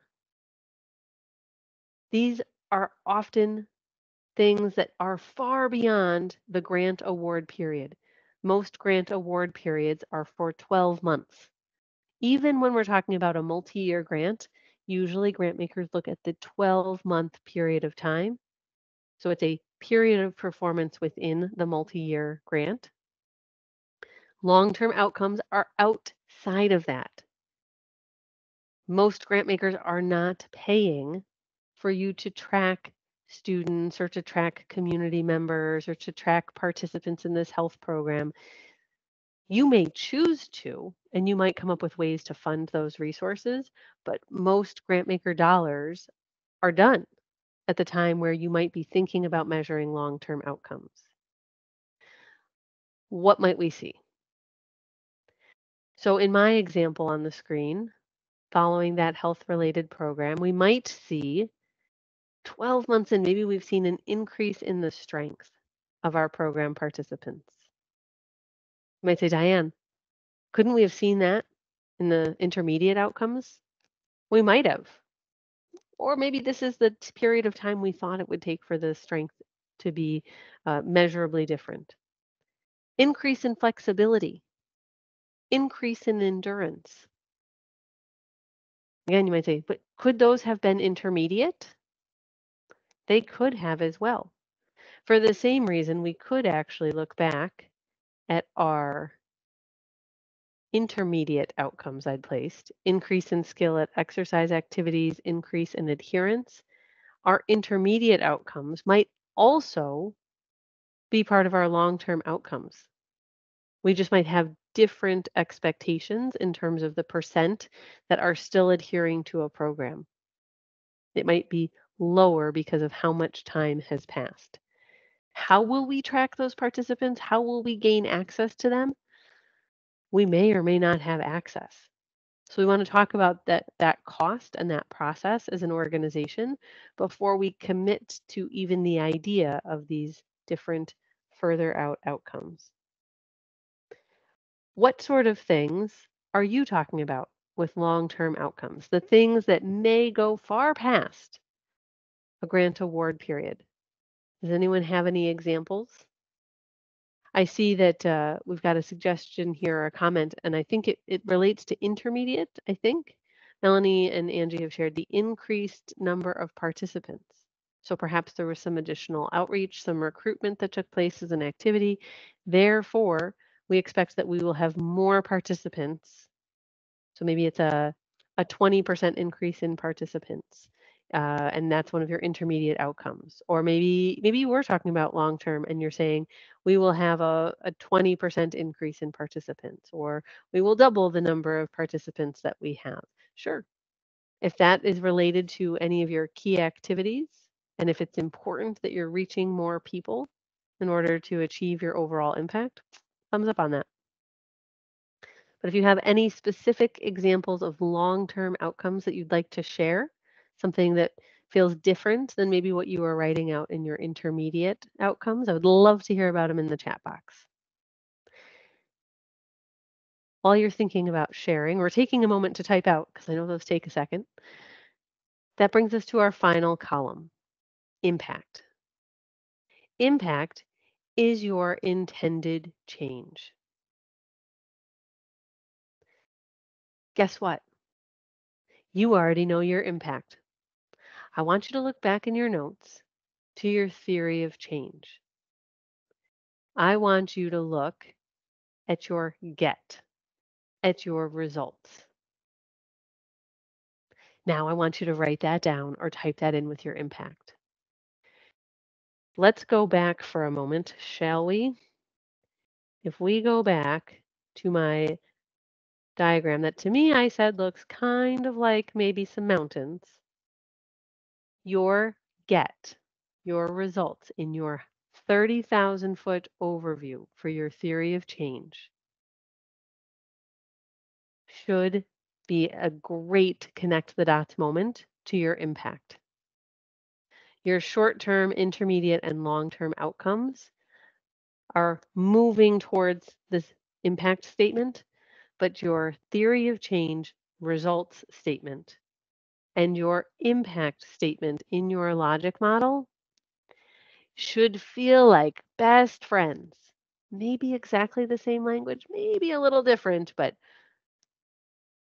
super close in terms of their relation. Now let's look back at the mountain peak on the left-hand side in this image. When you look at the activities that you listed in your logic model draft, and then maybe look up in your document, scroll up, or flip back a page in your notebook, are all of your strategies from your theory of change listed in the activities portion of your program logic model? The answer should be yes. You might have more than that in your logic model for your program. That's great. But at a minimum, your strategy or strategies in your theory of change should all be represented in your activities for your logic model. We have come full circle. We started with theory of change. We finished program logic model, but now you can see how they fit together like puzzle pieces, I think. I hope. And so I want to pause here and see what questions do you have about how you take your strategies and your theory of change and ensure that they are in the activities portion of your logic model, and how you take your results portion of your theory of change and ensure that it is visible in your impact section of your logic model. Questions, comments, thoughts, team's reactions. Did that surprise you the way that that all just fit together?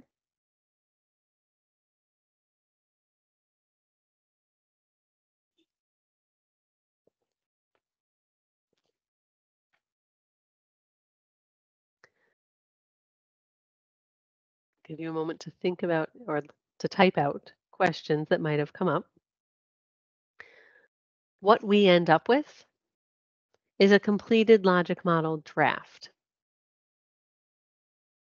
No, we're not going to go play in mural with yet another food activity, but my, don't those pretzels look delicious?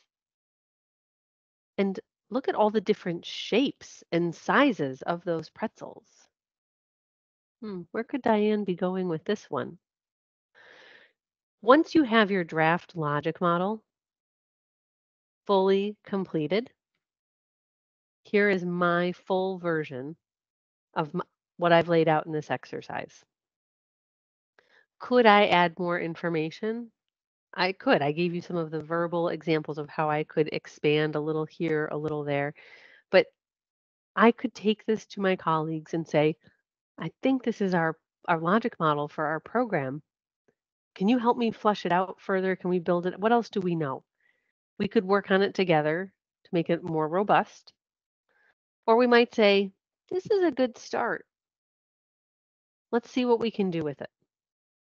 So by having an agreed upon design, we now have shared understanding. That's one of my favorite phrases when it comes to working in teams. We have shared understanding. We've talked about it, we've looked at it together. I'm not making any assumptions about what our activities are. You're not making any assumptions about what our activities are. We can see the three types of activities that we're going to do. I'm not making any assumptions about what we're going to count. You're not making any assumptions about what we're going to count. We can see the things we're going to count and report on in grants in our listed outputs. This is what we've agreed to. Before we write about or promise other things, we should ensure that we talk about it as a team so we don't find ourselves in a stressful situation where we have promised things that the whole team was not on board with. Well-intentioned, but not all team members were on board with. So our logic model becomes our shared agreement about program design that we can write from.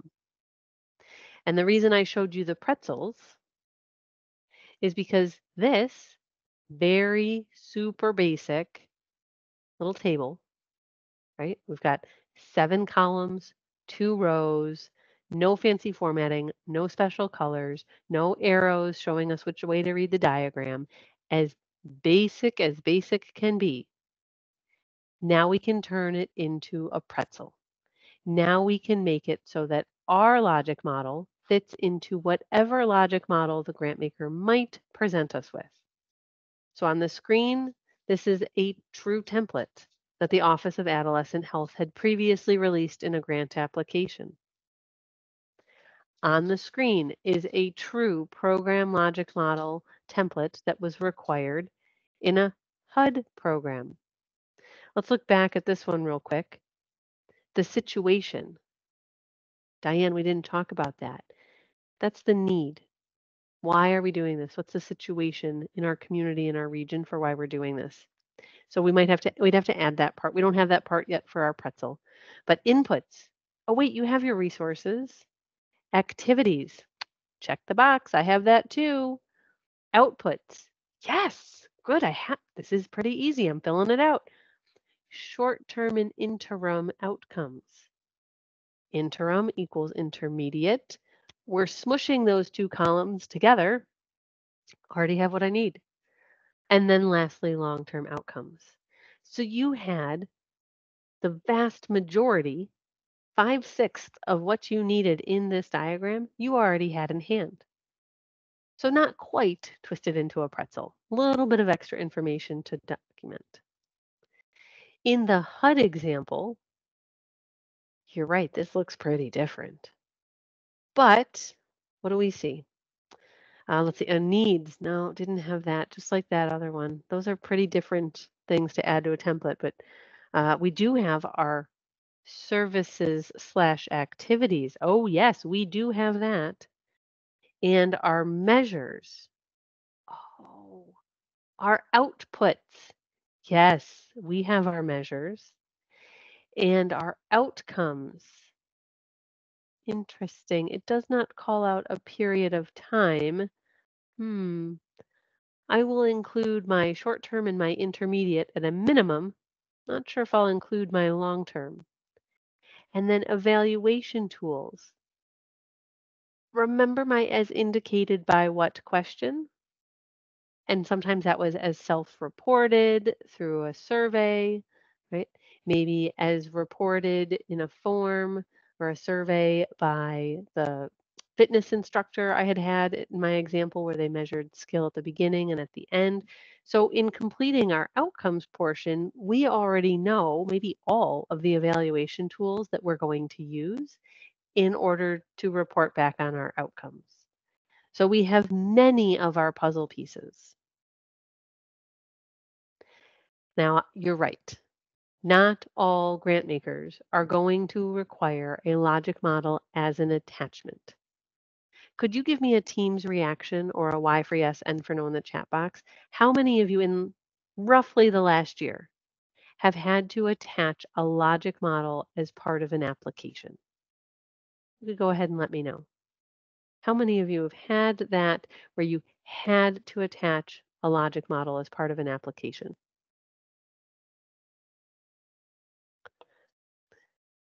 My writing team submits hundreds of applications in each and every year. And I'm going to say it's less than 20 out of all of those that required it as an attachment. So if you think about their volume and if they only have 20 out of maybe 200 or more, so we're talking it's a small percent in the grand scheme of things. So I'm not surprised how many of you said, nope, haven't had to. Yet building a logic model is one of our standard best practices when working with a new organization or when they're building a new program. Why? Because the narrative questions that are asked are rampant. So what sort of questions do we see in narrative? What are the key activities you will perform in order to achieve the desired results? Oh, hold on. I'm going to put my seltzer down. I have it. It's right here in my logic model. My whole activities column just gave me this answer. What program inputs do you need to achieve the desired results? Oh, hold on. Let me put my coffee down. My resources and input column has my entire set of my response. I'm going to list all those things. How do you define success for this program? Well, I've got a few options here. Okay, I could define success as my overall impact, right? That's my get. That's my result. That's what I want. That's my impact. I could use that to answer. If it's the only question I'm being asked about success and impact, I might also add information about our expected outcomes. But if I see the question, the fourth one on your screen right now, what are the expected outcomes of the proposed work? Clear the desk of all the beverages. Hold on, I've got this. Dear grant maker, our expected short-term outcomes are, and I bullet those out from my logic model, and our expected intermediate outcomes are, bullet them out as listed in the logic model. And our long-term outcomes, even though you're not funding them, dear grant maker, don't put the dear grant maker part. That's just me being a little funny about it. Here is the list from our logic model. You can even say in your response, in our program team approved 2024 logic model for fill in the blank program name, Our agreed upon short-term outcomes, intermediate outcomes, and long-term outcomes are this. You can reference the document. Maybe your board even reviews and approves logic models. Could be the case. Usually it's more of a program team or a senior leadership team approval. But if you have this document that you've already mutually agreed upon, you should call it out. It's phenomenal. So, yes, Victoria, you are taking this information and you're building it right into the narrative. It could be that you turn it into full sentences. It could be that you use bullet points. If you're in an online formatted situation where you can't use real bullet points, sure.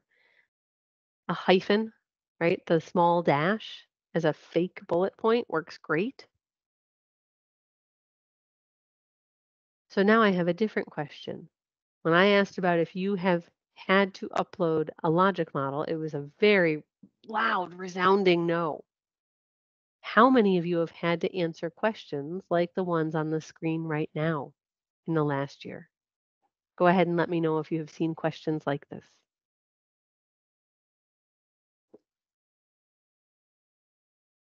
We'll go with Y for yes and for no in the chat. If you haven't seen it yet, maybe you're just getting started. We're giving you some really awesome pro tips. I really wish when I started as a grant professional that someone had told me this. This is why you want a logic model. I was always like, it's not an attachment. Why do I need one? And then the more applications I got under my belt, I was like, wait a second, I get it. Not that it's a cheat sheet, but I'm like, this is what we already agreed upon. This makes writing everything else way faster. I want to say easy, but it makes it easier. Okay, so many of you now, you're like, oh. And perhaps you're like, Diane, I already knew this. And it was like a forehead flap type of revelation. I did not know this when I started, and so I don't want to assume that you do. Don't feel bad if you didn't make this connection before either. Grant makers aren't telling us, and they might not even recognize either. I'm drawing this from their logic model design. They just know these are the key questions that they want to ask. So if we return to our good, better, best framework, this time we're thinking about the logic model. So what does it look like in narrative if we're giving a good amount of information? Again, all green could get funded. So a good description coming from our program design is a description that can describe program activities. So support groups meet for 90 minutes and are led by a trained peer facilitator. Support groups are free and confidential. So these are some of the key elements related to the program activities that we put in our logic model. Wait a second, there's something about this that feels really familiar, doesn't it? Think about the good, better, best that we looked at related to our theory of change. And it talked about how the support groups, part of why it was so important was to have people with lived experience that were serving as the facilitators. So in our logic model language, we are continuing to reinforce that information. The support groups are led by a trained peer facilitator. That's a really nice, consistent story we're building. Love it. All right, but what would make the description even better in our response?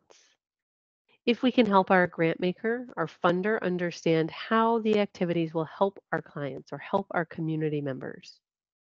So participants will feel accepted by peers who understand their challenges and will respect confidentiality. Better yet, so the best is if in reading our response, the grant maker can understand what is the linkage. What is that logical flow and progression that takes us from activities to our expected outcomes? Now, in this example, I'm not calling out whether this is short term, intermediate, or long term. That's okay. For sake of this discussion on good, better, best, the best piece that we're going to add that makes the response in its totality the strongest is that we can say that 75% of support group participants will report decreased isolation due to their attendance at groups. On the left-hand side, in our good, we got some information about our key activities. It got stronger when we were talking about some of our outcomes, although it wasn't incredibly specific, but it gave us some of the understanding for what we would expect as a change. It was best when we had some clear, measurable information that was also added. So when you report on your success to your grant maker, they have a sense of what are we expecting? What might success look like? So all three combined are what give us our strongest response in a narrative, but they all came out of our theoretical logic model design. Basic template. It does not need to be filled out in this way. It can literally just be headings in a Word document, in a Google Doc, where you gather information and come up with shared agreement. It could be that you build a mural board. Maybe you use the cookie exercise to get people warmed up, maybe not. But it could be that they are sticky notes in a virtual whiteboard. It could be that you put these headings on the wall in a conference room. And well, if you're going to use the wall in a conference room, I do recommend the super sticky notes so that they don't fall to the floor and you don't forget which column they were placed under. But you could do the exercise in person and then document from it. Create a quick notes document. You should reference your logic model each and every time you are writing a new grant application. What is it that we said? Now, I've mentioned the Logic Model Guide. That's one of the resources that are part of class. So if you are having any issues accessing the related materials for class, please do let us know in the chat box so that Brooke and I can help ensure that you're navigating to the right space. The reason I call that out is I don't want you ending up on my website where they are behind a paywall. That is not the purpose. We want you to get them through this course because they're already all there. There's no paywall. And so I see, Victoria, you asked, you shouldn't need it. It should be a flat PDF. So you should be able to use any PDF editor to type on top of it. It shouldn't be anything that requires you to use a password, but you should be able to use any PDF editor to type right on top of it. Let me type my direct email into the chat box so that if you're having any questions or problems with any of the guides, you can reach out to me and either myself or our training coordinator will get back in touch with you. So, and that's for anyone, not just Victoria who was asking. If you have any questions about any of those resource documents or any issues accessing something within them, by all means, please do let us know. So within our logic model, it seems like we're ready to write, doesn't it? I feel pretty good about it.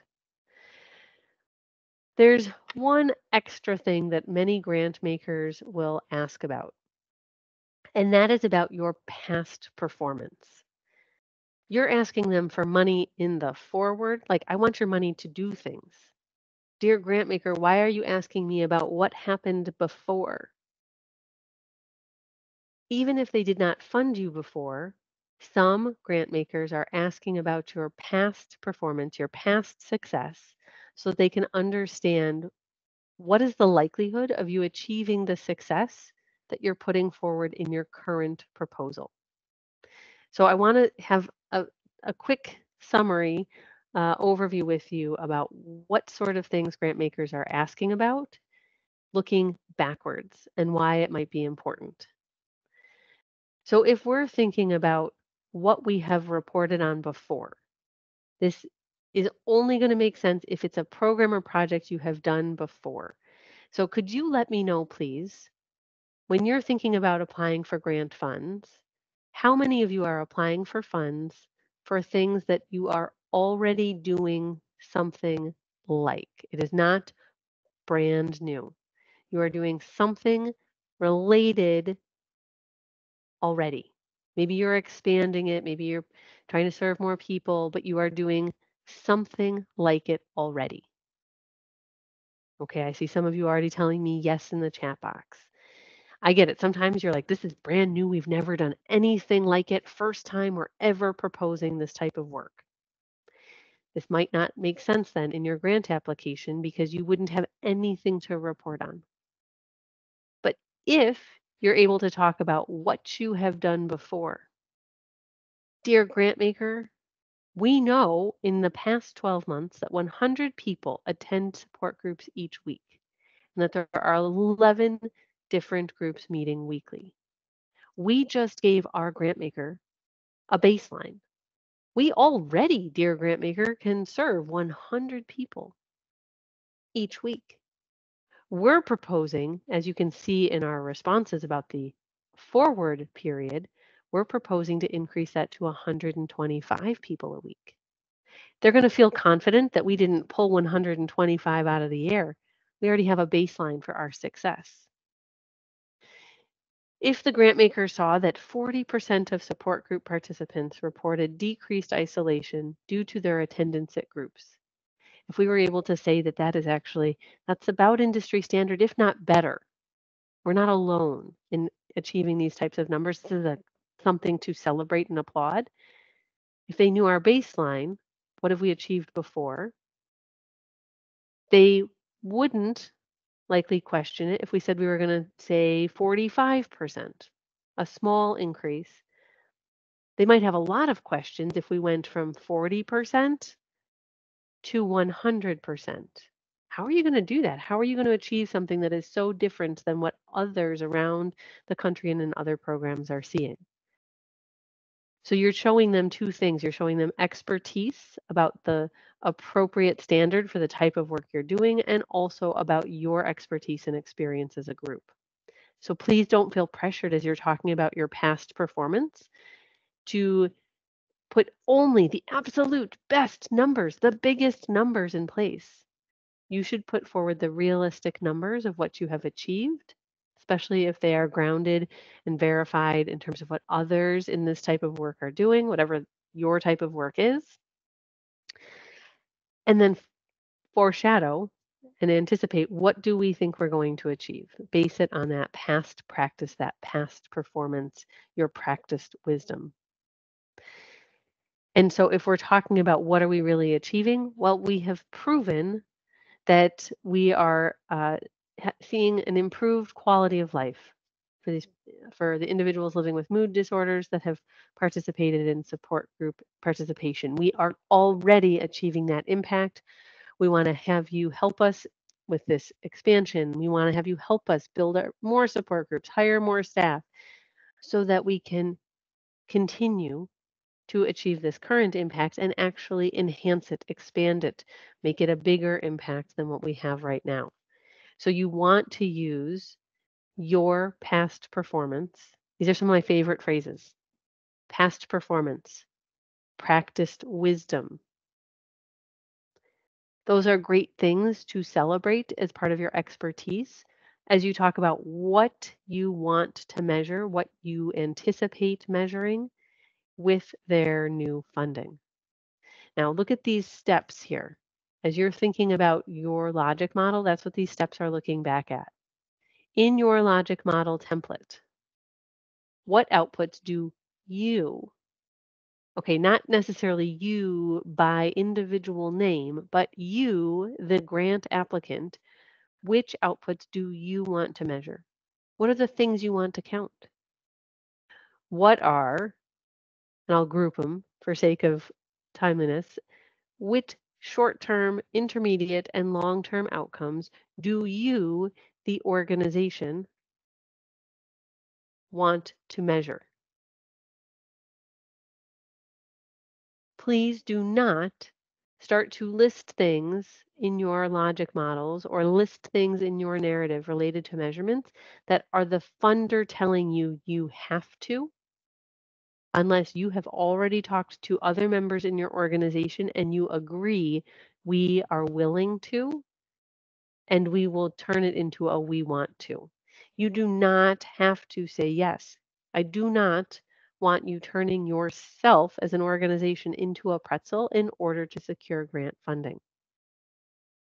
In fact, I literally was having the conversation this morning with an organization in Montana.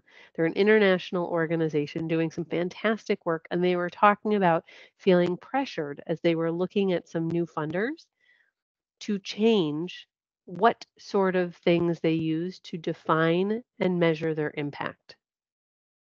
I don't think that that's necessarily the best idea at this time, because if you are changing who you are in terms of how you define impact, what you measure, what you can measure, you risk your own sustainability as an organization. Do what you do really well. Find funders who will support you in that way. Don't leap to change yourself into something else in order to be able to go after grant funding. I got a little bit soapboxy there. There was a big statement that had to be made because changing your outcomes in service of what the grant maker wants is number one, really stressful for organizations. That's why when I walk into rooms for trainings and people make faces, I don't take it personally. It's not about me. It's because they had a stressful experience with a grant somewhere along the line. Like, did you change who you are and what your program is or what you wanted to do in order to chase funding? That's often the answer. And here's why it gets so stressful. It gets really expensive, and it's expensive often in the staff time way, not necessarily in outside resources that you're paying for, but it gets really costly for an organization because if you are not looking at your measurements that you want, well, who's going to gather the data? How are we going to store it? How are we going to analyze it? And what's that mean in terms of staff cost or any other potential external resources? It adds up both in staff time and in finance cost really quickly, which adds an awful lot of stress to the overall process in an organization. So, what do we want to do instead? Well, you might ask the grant maker if they're willing to fund this additional work. Dear grant maker, I understand that you want us to measure this, this, and this, but are you willing to increase the potential grant award in order to help pay for said extra evaluation work? That might work. Doesn't always work. So I want you to focus on what you want to measure.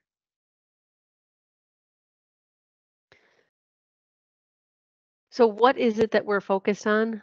We want to achieve and report on our outcomes, but ultimately we're trying to achieve significant impact. And our impact points back to our theory of change. As a reminder, our theory of change, our our strategies, connect directly to our activities in our program logic model. Our get, our results, directly connect to our impact in our logic model.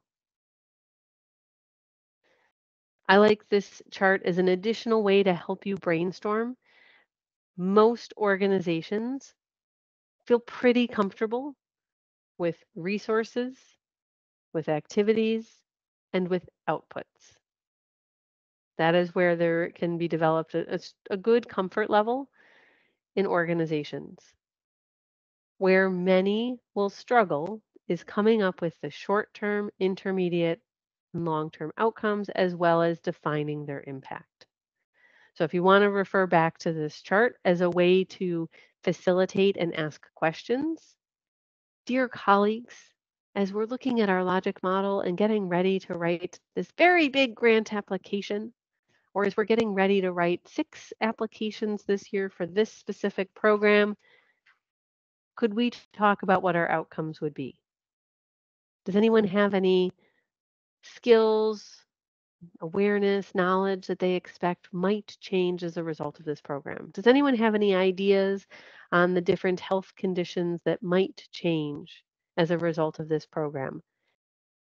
And if you could start to brainstorm, again, not that you're going to include all of the items, but we want to have shared understanding and agreement before we start to promise things in grant applications. We don't want to promise things just because they look good or because we think they would get us the funding. Again, we want to ensure it is what we want so that we can do a great job of implementing. We want to be a great grantee. We want to be able to go back into that life cycle and get funding again. I could talk about logic models literally all day. In fact, we have delivered full day trainings that are just about the creation of this logic model blueprint. And I've consolidated the blueprint portion into just part of today's 4-hour time together. So I want to make sure, I'm going to ask right now in the chat box, does anyone have any questions? We've covered a lot about logic models. Hopefully you've been taking some good notes about your own, or you've typed it into a document. And so you should have more than a running head start on a draft. I see Savannah's asked a great question for us in the chat box. Where or when would I start evaluations? So Savannah, unfortunately, my answer is it depends because it does depend on the specific type of project or program that you're talking about. Sometimes having a pre-survey, some sort of pre-evaluation to measure your starting piece of knowledge or skill or awareness might be appropriate. And then you do a post, an end evaluation. Other times, it might be that you do one survey 6 months after a program or after something's been running for a while. So it really will depend on your actual program or project design for where it's appropriate for evaluation to start. A few evaluation resources that I would recommend. Actually, we'll go with one site in particular. The American Evaluation Association is the professional association for individuals, professionals who love talking about all things evaluation. I've just put their link in the chat box. They have a phenomenal blog and have all sorts of information. I also encourage you to look at their membership roster and think about where you're doing your work and look for members who are in your community or doing your type of evaluation work. Often they're willing to answer some questions or point you in the right direction. But before you even look to external resources, I would really encourage you to sit down as a team and talk about evaluation and see what sort of skills and resources you might already have within the organization before you do any of that other reading and outreach. But that would be, I think, a great resource to help you. Well, let's take our hydration stretch break. I've got that it's 3:58 Eastern, and so we will return at 4:03. Took me a minute there. Maybe I'm going to get some caffeine on this hydration stretch break. 4:03 Eastern, we will return. When we return, we're going to take our big group photo. Brooke will help us get that done, and then we're going to talk about writing SMART objectives. I love it when I have a staged group photo because our team does have a bit of a contest about who can get the funniest, most awkward photo of me live during a training, virtually or in person. Yes, it's true. And I, yep, they've got some really good ones. I'm like, thanks so much. Appreciate y'all. That's the sort of fun team spirit we have. But they're all trainers too. And so someday they'll get their due as well, making funny faces while they get super passionate and excited talking about grants.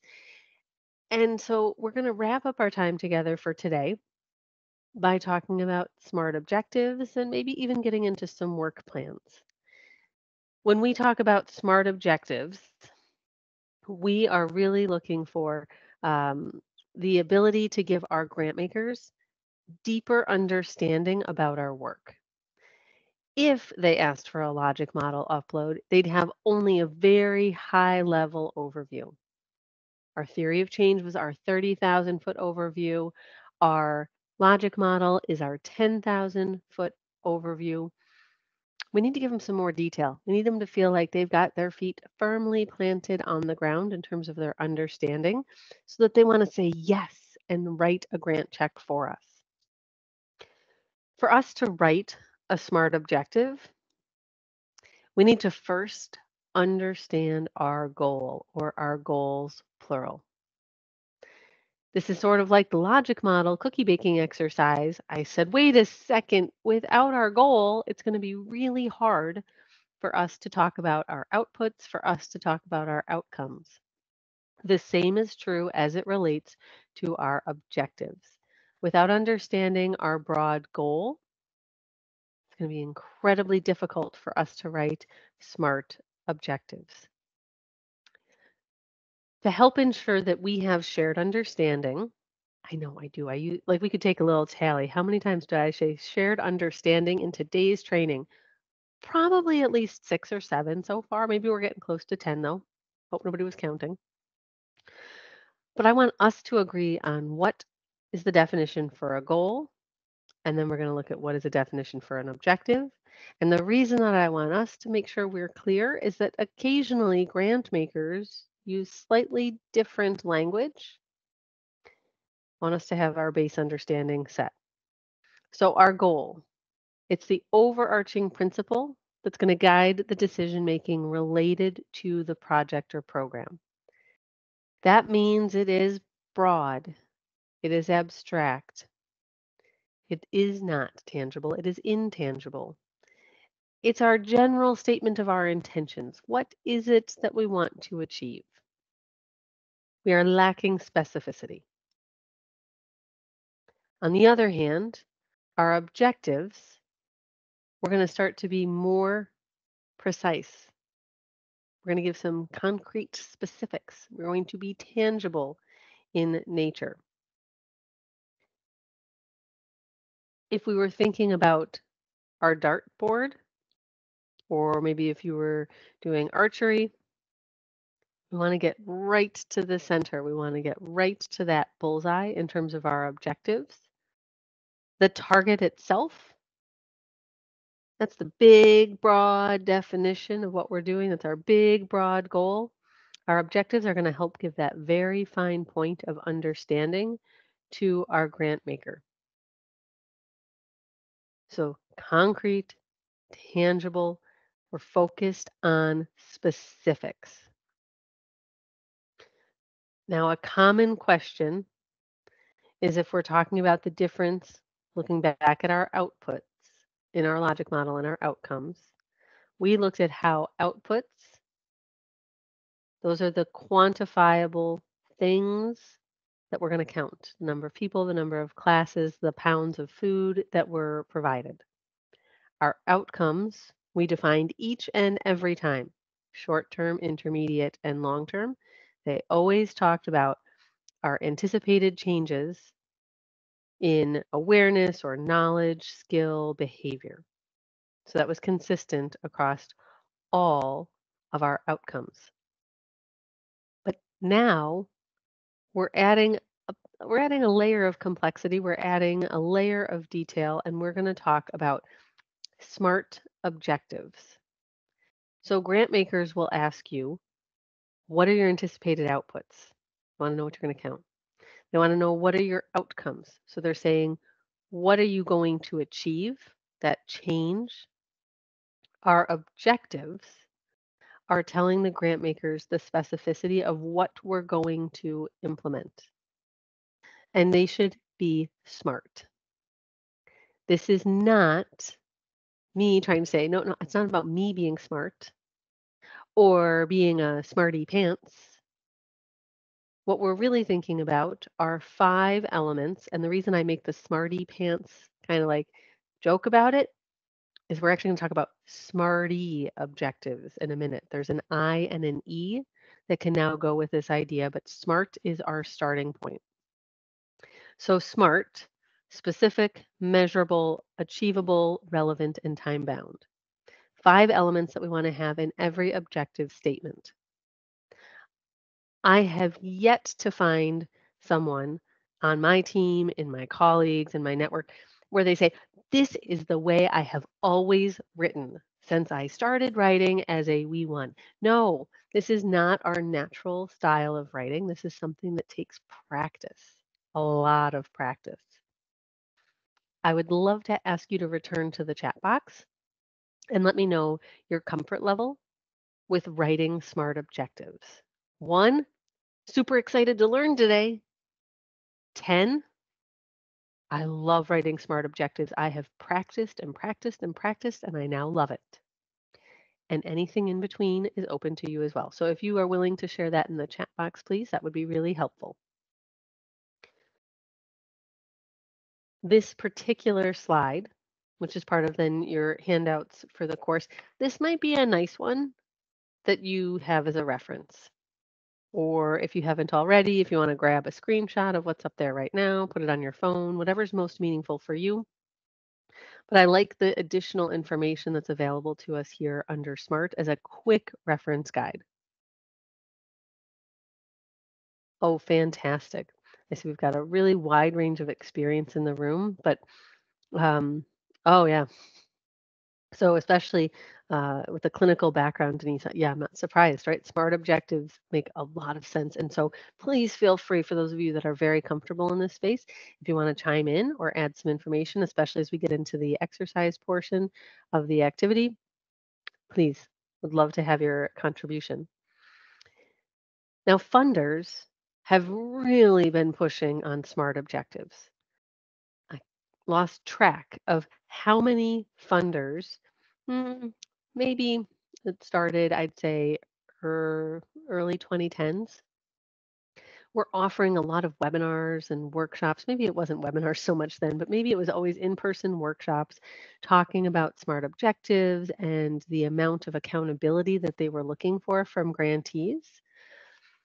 And what they were really talking about was the shift from this older style of writing about our work. It's our intention. We want to provide good, maybe great services to all clients. And so, I mean, that sounds nice, but grant makers, as they felt an increased pressure in terms of the volume of applications that they were receiving, they were trying to understand the specificity of what was happening with their money. Where are they going to make the best investment? And so the SMART style instead could be something like, we want to increase client service satisfaction to 90% this fiscal year. Both statements to an organization might look like the same result, but the funder has a much deeper understanding based on the SMART style statement compared to the very nice general statement about providing good or great services. I want to have a little bit of fun with it. So before we get into a more formal style, I've got a small, cute little child here who has said, I will vanquish evil in a single afternoon. Please, dear grantmaker, give me $100,000 and I will vanquish evil in a single afternoon. This child looks very excited for this challenge. On the other hand, and this one always reminds me of that old, was it a Disney movie, The Rocketeer? But dear grantmaker, please give me $100,000 and I will increase the distance from the ground by 1 meter before dinner tonight. I love the idea of vanquishing evil. Very much in favor. But if I'm thinking about this almost like Shark Tank investor style, which one do I feel more confident about as an investment? 1 meter from the ground before dinner tonight. So what the SMART style helps to do is give such a deeper understanding of what we are putting forward that the grant makers feel more confident in your organization, in your project, in your program as an investment. They have a goal, they have a purpose that they're trying to achieve with their funding. You have the awesome expertise. So we want to show them the details of our expertise with what we want to put forward so that they are willing and want to say yes to our application. I wanted to walk in more detail through each of those 5 SMART elements. There is that slide that I showed you that is the summary of all 5, but I want to give a few other pro tips as we think about each of our SMART elements. And there is some fantastic information on the CDC website related to SMART goals. I'd encourage you to check it out. Even if your work is not health related, I think it's a really nice resource that they have available. So for the specifics, we're trying to answer the journalistic questions for our reviewers of the who and what. A pro tip here is if you write an objective statement and you read back over it an hour later, the next day, even 5 minutes later, please look to see how many action verbs you have in your statement. The answer should be 1. If you have more than 1, you've probably smushed 2 objective statements into 1. So I would encourage you to use only 1 action verb and use that as a quick way to try and pre-edit your work before someone else gives you some feedback. The M is unfortunately often the weakest element of SMART objectives. And when we think about what should be in the M, what should be in measurable? Oh, remember, we just talked about it in logic models. I want you to measure what you want to measure as an organization. So when we're talking about measurement, we should be thinking about uh, we're quantifying. What do we expect in terms of the change? Knowledge, skills, behavior. In my examples in the logic model, in one of them I said increase in adherence. Another I said increase in flexibility. That pointed towards measurable, but we want to have more information about what's measurable. What percent of individuals will report an increase in flexibility? What percent of individuals will report maybe a specific level of increase in flexibility? We're adding specifics to our measurable statement so that our reviewer has as many of their questions answered as possible. So when you're looking at your short, intermediate, and long-term outcomes in your logic model, you want to ensure that they are consistent and that you're pulling that same information into your SMART objectives.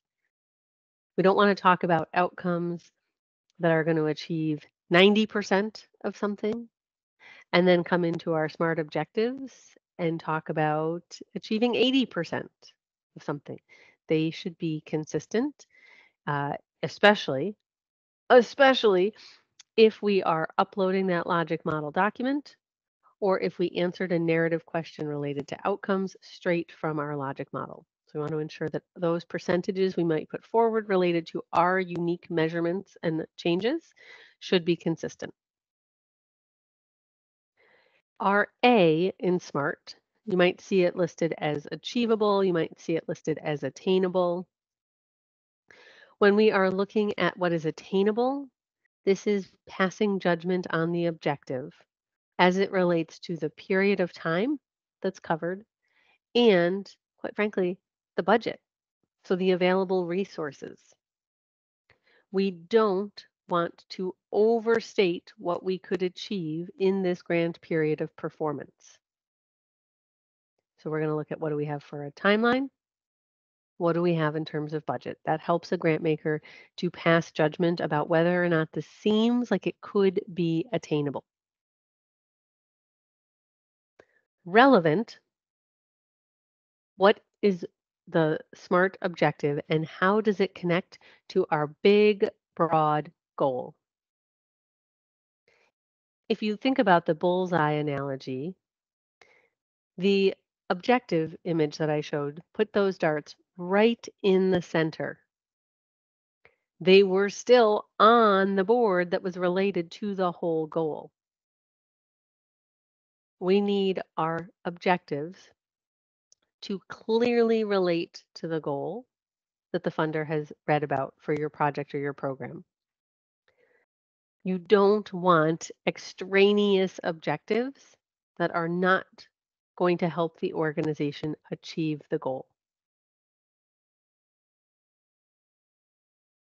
And lastly, time bound, or sometimes listed as timely. When will this objective be met? In the next 12 months, by the end of the fiscal year, by the end of the school year, by the beginning of the school year, in the next 6 months. We don't want our reviewer asking when. To help us think about SMART objectives, I want to begin with a little bit of, we're going to have a little bit of a scavenger hunt. I would love to have you type in the chat box. I'm going to cue you for each of the 5 elements, S, M, A, R, and T. And I would love it if you would type into the chat box, what do you see? Then I'll show you some of the answers. What do you see on the screen right now that is specific? What do you see on the screen that would help us understand the S, the specifics of our example? Could you go ahead and type some examples of what you see? What are the things you're finding in this statement on the screen? What is specific about this? What helps us? What are our specifics? So Samantha's right. We do have a specific number as it relates to our measurement. What else might be specific about it? We know it's an HIV prevention curriculum. We're not just talking about broad health. You're right, that gives some specificity. We're talking about the delivery of lessons. We're not yet talking about an objective related to knowledge gain. This is talking about a process objective. It's important that we know that these are being delivered. Mhm. Their age, middle school. We're not just talking about youth. Great. I'd say we could, district health educators. Yep, I see that one called out as well. The specificity of our time by the end of the school year. Mhm. Knowing about assertive communication, you're right. There was a lot of specificity to this particular objective. Okay, so you found all of the clues, pointed out a few more. Oops, pretend you didn't see that. I clicked right back. Hopefully you didn't. All right, what do we know for our measurable components? Go ahead and let me know in the chat box. What do we see that helps us with measurable? I know. It's right there. Plus, you all saw it. I know. But you saw it when you were looking for the specifics. So 90% of youth participants. I have a question. Um, I wonder how many youth participants there are. So 90% are what we're talking about in terms of who will have these lessons delivered. I wonder if we're talking about 50 participants, 500 participants, 5,000 participants. Does anyone else have that question? You could let me know with like question marks in the chat box or with the team's reaction. Hmm,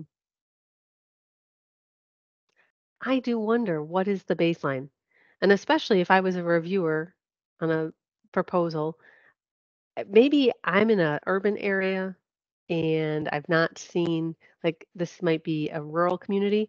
I'm in a rural community. There are 50 students in our graduating class this year. I was talking to some folks in New York City the other day and I asked them, like, well, how many kids are in that middle school? Much larger school. I was like, wow, okay, right? We don't want to make assumptions when we're talking about how many participants. So sometimes putting your N value, your base number of individuals you're talking about, can help to increase the understanding for a reviewer as they're thinking about what does this measurable number mean, and they're not digging through other areas of your proposal looking for details. What would be achievable about this? Well, I haven't given you the budget.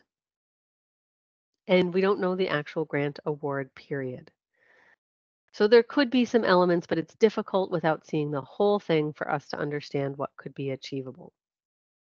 And similarly, what makes it feel realistic? Well, it's hard for us to pass judgment on that without seeing the program goal. So these items might help us. We're talking about health educators, maybe we already employ them. This was about delivery of lessons, not about knowledge gain. We didn't say every youth participant was going to be part of this. We didn't say it was 100% across the board, so that might increase our understanding of whether or not it felt realistic or relevant. But there's one final element, and what is it? It's our time-limited element, our time-bound element. What do we see that tells us our time element? Oh, there it is. It's already in the chat box. By the end of the school year, we see our time-phased, our timely, our time-limited element. This is a funded SMART objective.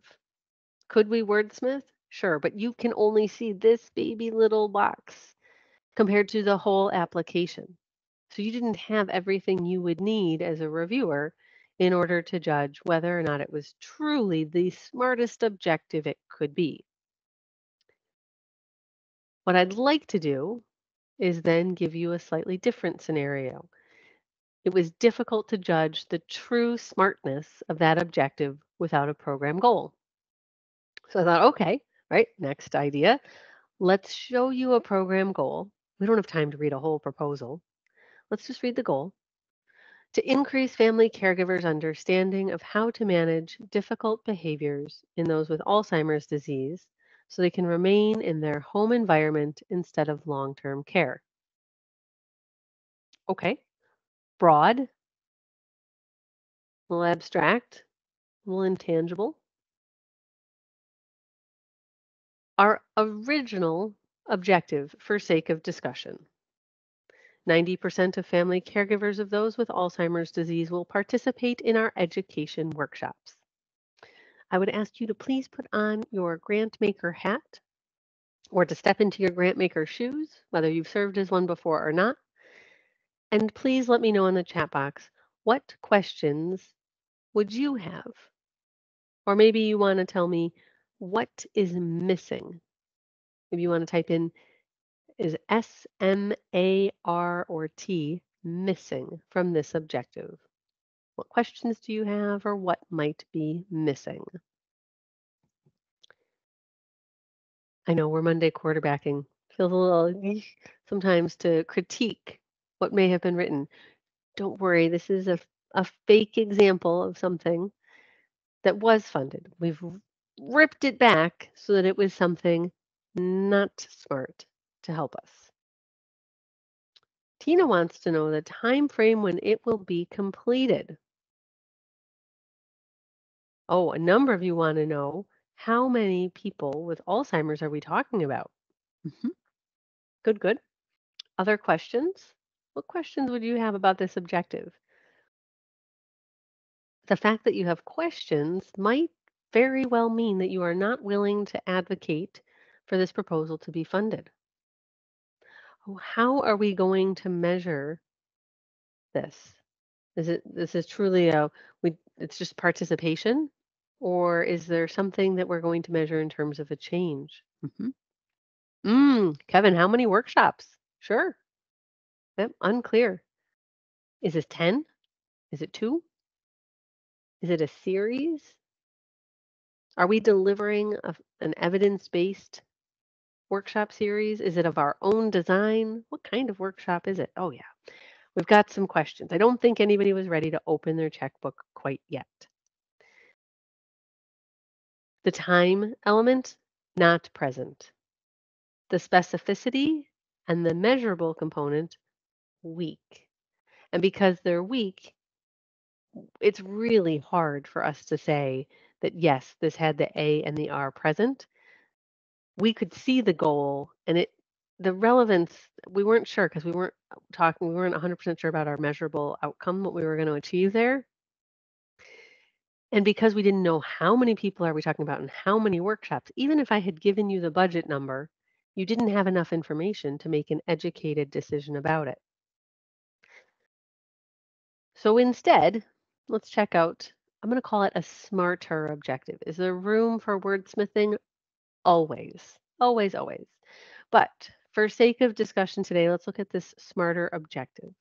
By the end of the calendar year, 90% of family caregivers utilizing the Alzheimer's Association Adult Day program will have participated in the Family Caregiver Education Series and will self-report an increased understanding of how to handle difficult behaviors from those with dementia in their home environment. Oh, we have a lot more information, don't we?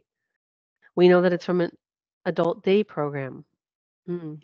It would be nice if I understood we were talking about like 10, 100, but now we understand that we're not talking about the whole country or all of the state of South Carolina, right? We understand that it is something more specific for where these caregivers are being drawn from. We know that it's the Family Caregiver Education Series. Now, probably assuming somewhere in the narrative it's described because it's capitalized.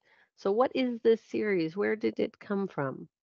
And we do know how is this going to be measured? It will be a self-reported increase in understanding.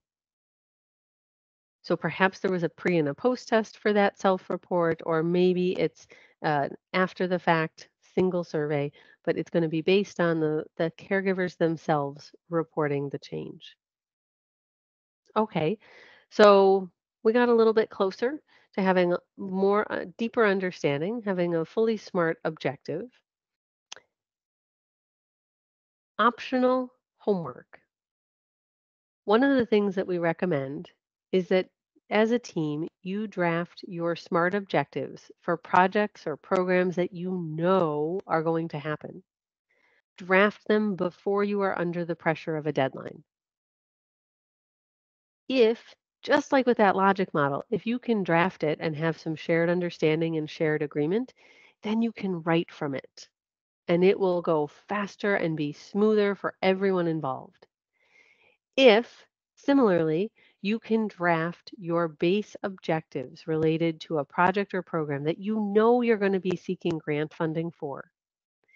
If you can draft your SMART objectives, your ideal SMART objectives now, don't worry about word count, don't worry about character count. You're going to have a head start so that when you go to write the next application, even if you have to trim some words or characters to fit within the space you've been given, you already had agreed upon language. That was faster for you, it was faster for your colleagues, less stress, smoother, faster. Everybody wins. When we're under the pressure of the grant deadline, that's when things get so stressful.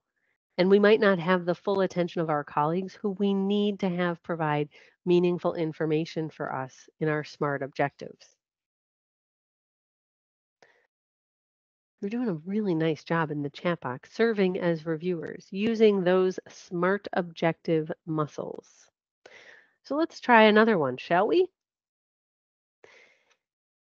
With this objective, teachers will be trained on the selected scientifically based health education curriculum.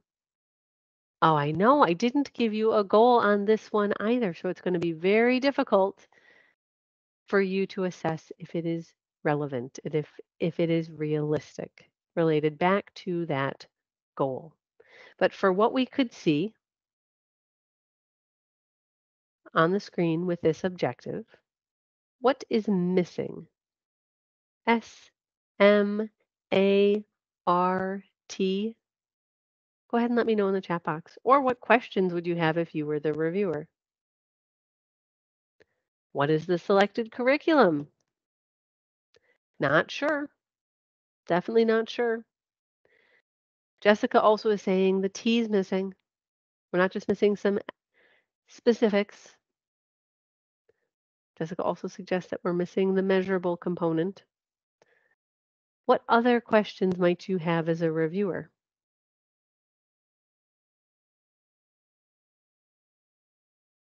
I'm wondering what grade level we're talking about. I'm wondering, are these health teachers? Are these gen ed teachers, like homeroom teachers? Who are we teaching?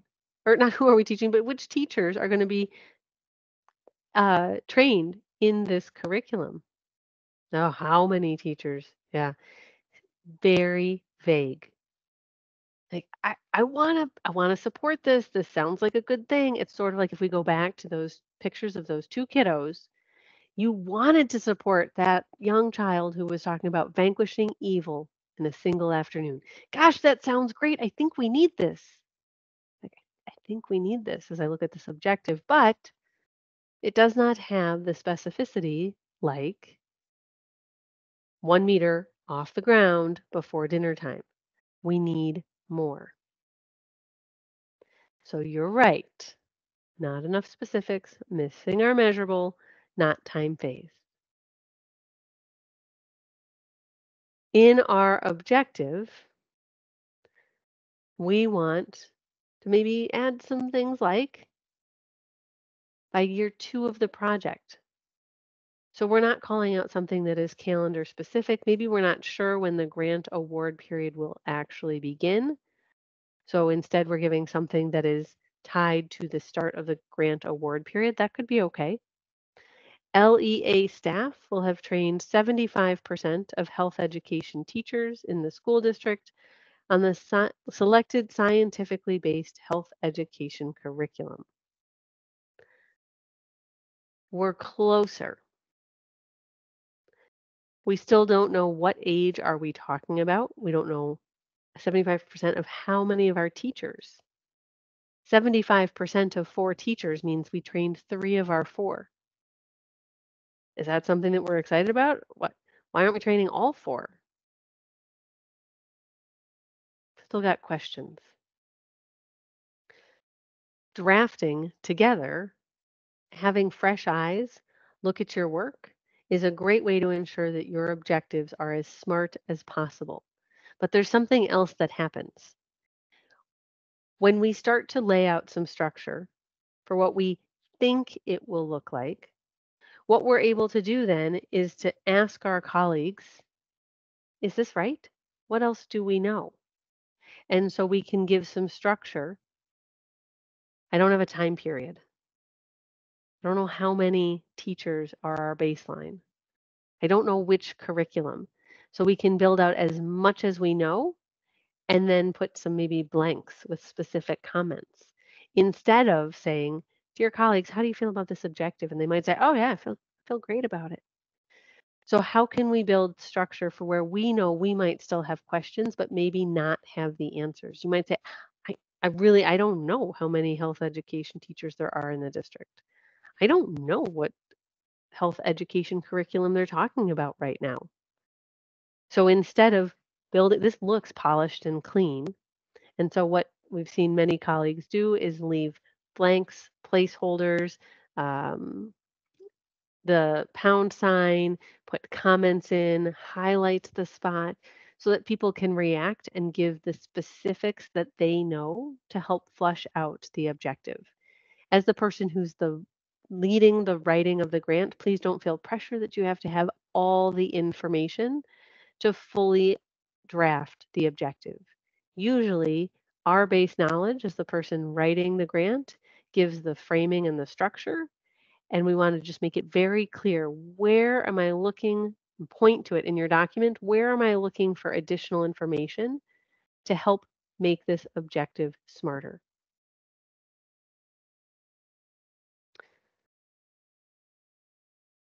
I'm seeing that there's 2 questions related to resources, so I'm flagging that I've seen them, and Brooke, maybe you can help, or if not, we might have to ask Megan, who's our training coordinator, for a little bit of clarification.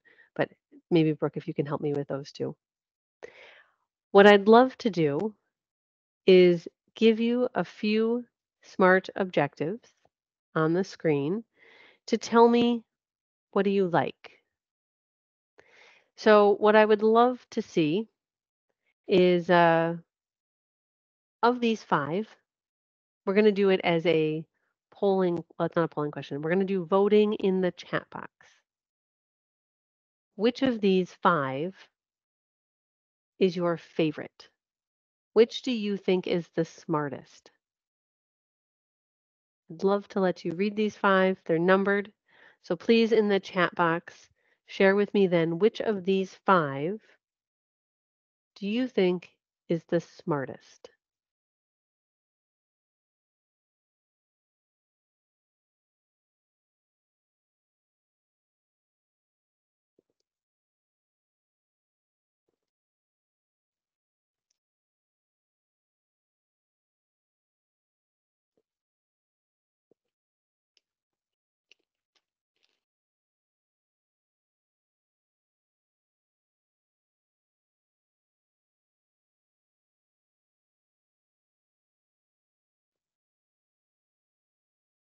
Fantastic. I see a lot of votes coming in.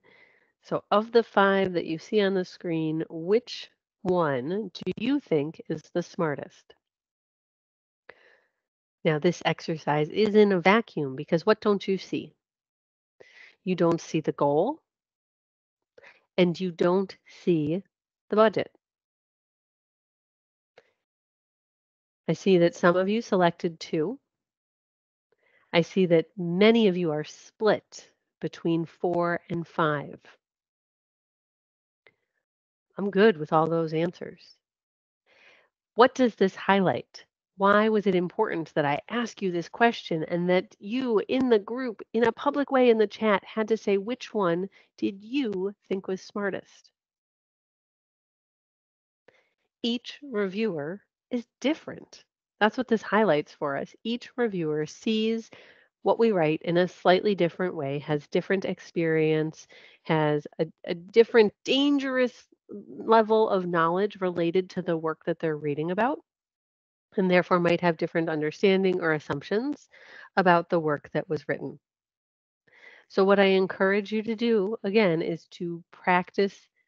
Well, it's not really practice because it's live drafting, it's real, is to draft your SMART objectives in advance so that you can circulate them among multiple people in your organization or your team and to add specificity, to add details, to have questions asked of it. For example, number 2, I'm not mad about it. I think it's a good objective, but what is LEA? Why is there an acronym in there? That to me flags that a reviewer might not understand what that means. They might flip away from reading my objectives and go read something else in the proposal to try and find what was that acronym? What did it mean? Each of us has such different perspectives and has different things that we're going to pull from. So, one more time, I strongly recommend that you draft your SMART objectives for your projects or programs in advance. To help you do that, we have this chart of some of the key questions you could use to facilitate gathering information from your colleagues. I described the idea of structuring what you know and putting gaps in, putting a placeholder, something where you could highlight it or put a comment, put a 2 or 3 pound sign placeholder, something that'll call attention to where you're asking for information. For some teams, that works really well. For other teams, having this chart in your facilitation toolbox, team, I've got a lot of information about our SMART objective, and as I'm working on drafting, I don't know when objectives 2 and 4 of those that I've drafted so far, I don't know when those are going to be accomplished. Can you please tell me when? Maybe I'm doing it over email, maybe I'm in a document, maybe we're live in person together. But asking these questions of your colleagues can help to gather information so that you can finish writing your SMART objectives. Now, maybe you're literally getting started with a brand new program or project. Oh, then you definitely want this chart so that you ask all of these questions. Not that you're asking people to write you long narrative answers, but to gather this information, this will help you write not just your SMART objectives, but it'll probably also help as you're drafting your logic model and all your other narrative components. So I encourage you to keep this chart as one of your prompts that you would use when you're facilitating information gathering related to applications of any shape and size. I made my joke. It's not really a joke, but about the smarty pants, right? That's not what smart is about. But smarty is what's being talked about the most in the grant seeking, grant making space right now. So it is no longer only about specific, measurable, attainable, realistic, and time bound.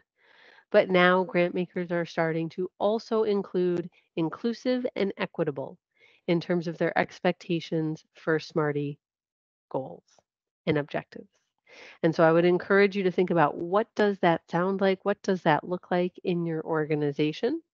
Um, and there is, let me see if that, I will put this link directly into your chat box. That hyperlink takes you to a document that was created. The Management Center has this as a resource. It's a Smarties Goal worksheet. I would encourage you to take a peek at that as well. Questions on SMART objectives. Happy to entertain them in the chat box. You did a really nice job doing some review and questioning of others. I think that's in part to highlight. We do that so that you can see what happens when someone with fresh eyes looks at something that maybe we've spent a lot of time on, but it's not completely smart yet. And we're trying to make it smarter. So the more fresh eyes that are not in it with you day to day that you can have review your objectives, the stronger they will become.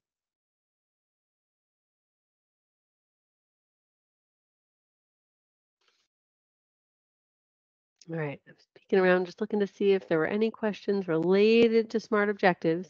Please don't forget that you reserve the right to ask questions during any of the days of training and that you have all of our contact information, so we're happy to answer questions outside of this 4-day training as well. The last bit of content that I'd like to cover today is related then to work plans. Because what have we done today? We've come from our 30,000-foot overview with theory of change down to 10,000 feet with our program logic model. We're standing firmly on the ground when we're writing SMART objectives, when we're talking about our work plan. This is helping the grant maker to visualize what is the work that we are actually doing. Some grant makers require formal work plans. Others, you guessed it, are asking about it in a narrative structure. Your work plan is going to include key activities. So let's connect some dots. When we were in our theory of change, we had strategies. Our strategies, we said, were in our logic model as our activities. You can see on the screen right now that the flow of information in terms of our program design, broad goal, SMART objective. Oh, we're back to activities again. So in our work plan, the activities that we're talking about should align with our logic model, should align with our theory of change and our strategies. We want to, in our work plans, where appropriate, ensure that we are writing in SMART structure. The place where some grant makers ask for SMART objectives is right within the body of the work plan. Others are asking for a narrative description with their SMART objectives. It might not be in the work plan.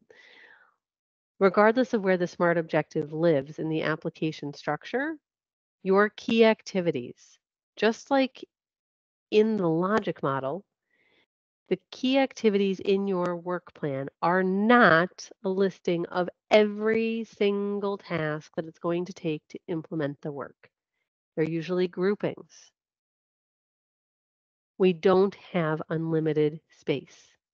We don't have pages and pages and pages to show the full level of detail for every task that we will focus on in managing the funded project. What we want to do is think about those big, broad activities. In my example back in that logic model, we had exercise classes, nutrition classes, the stress reduction classes. Maybe we can break them down a little bit more than that. But depending on our work plan structure, might not be much more than that. What we want to make sure we understand is who is responsible for implementing each of those key activities. You might say, Diane, it's a whole team. Okay, if space allows, we might list multiple titles, but at a minimum, we're going to list the person who has the ultimate responsibility for getting that work done. That person should have the expertise to do that work. We may need to double check that their resume or their bio, their CV is included in our attachments if that is required by the funder. If we list someone in our work plan as a key staff member, We want to have their information consistent in our bios, our CVs, our resumes, and also in our budget. If someone is listed in our work plan as a responsible staff, as a key staff member, they should also be in your budget. Our work plan is usually giving the timeline for when these key activities are happening. So like the exercise class. I might not list every day. Nope, pretty sure I'm not going to list every day it'll happen. It'll happen weekly. There will be an exercise class. There will be a nutrition class every other week. There will be a stress reduction class monthly. So what is the cadence of these key activities? Are they one time, or is there some sort of ongoing cadence for when they're happening? To help this work plan idea come home, I want you to think about how visual the work plan is if it's asked for by a grant maker. On the screen, what I have for you is a real example of a work plan template provided by HHS. So we're talking Health and Human Services. This was for a teenage pregnancy prevention program. Here's the work plan that they gave. Oh, actually, they gave two. You had an option. You could complete this work plan that had the timeline in the center so that you could make a mark in each of the months when that activity might happen. Or you could complete this work plan that had a slightly different structure, but all of the same information was present. So why would you pick one versus the other? What you're trying to think about is how can you best visually lay out your information for ease of understanding by the grant maker. And each of you probably has, well, there's only two answers. So you won't all have different answers, but you will each have different reasons why you would pick one or two. And it really comes down to what is your activity timeline? How consistent is it? How would you describe it? Is the biggest difference between the two. If you could please, in the chat box on the screen right now, number one has the timeline right in the middle so that you could make a visual indicator of which month in the grant award period an activity would happen in. How many of you want number one, the timeline in the middle? How many of you think that would work best for your project or program? On the other hand, some of you can pick number two. The activity timeline is a text-based box in the bottom right-hand corner on this one, and you would probably type something like quarterly, monthly, biweekly. So on the screen right now is number two. Option one had the timeline chart right in the middle.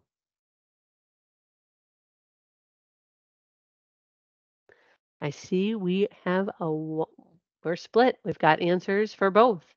Both were allowed by the funder. Neither is wrong. Neither is right. They are different ways to visually present your information. Now, as we're just getting close to wrapping up today, this is, I think, a really nice note for us to end on. The idea that even funders who are judging the same sort of program recognize that there are different ways to present your information that are better depending on who you are and what you're doing.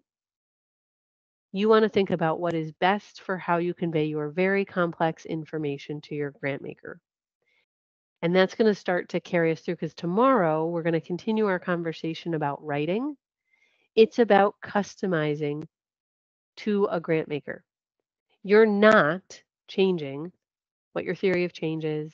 You're not changing what your logic model is. You're not changing the details of the work plan. You're changing the way in which you present it. You're changing maybe the language you might use in a character counted situation versus free flowing narrative. You're customizing to tell your story in a different way, but your base story always stays the same.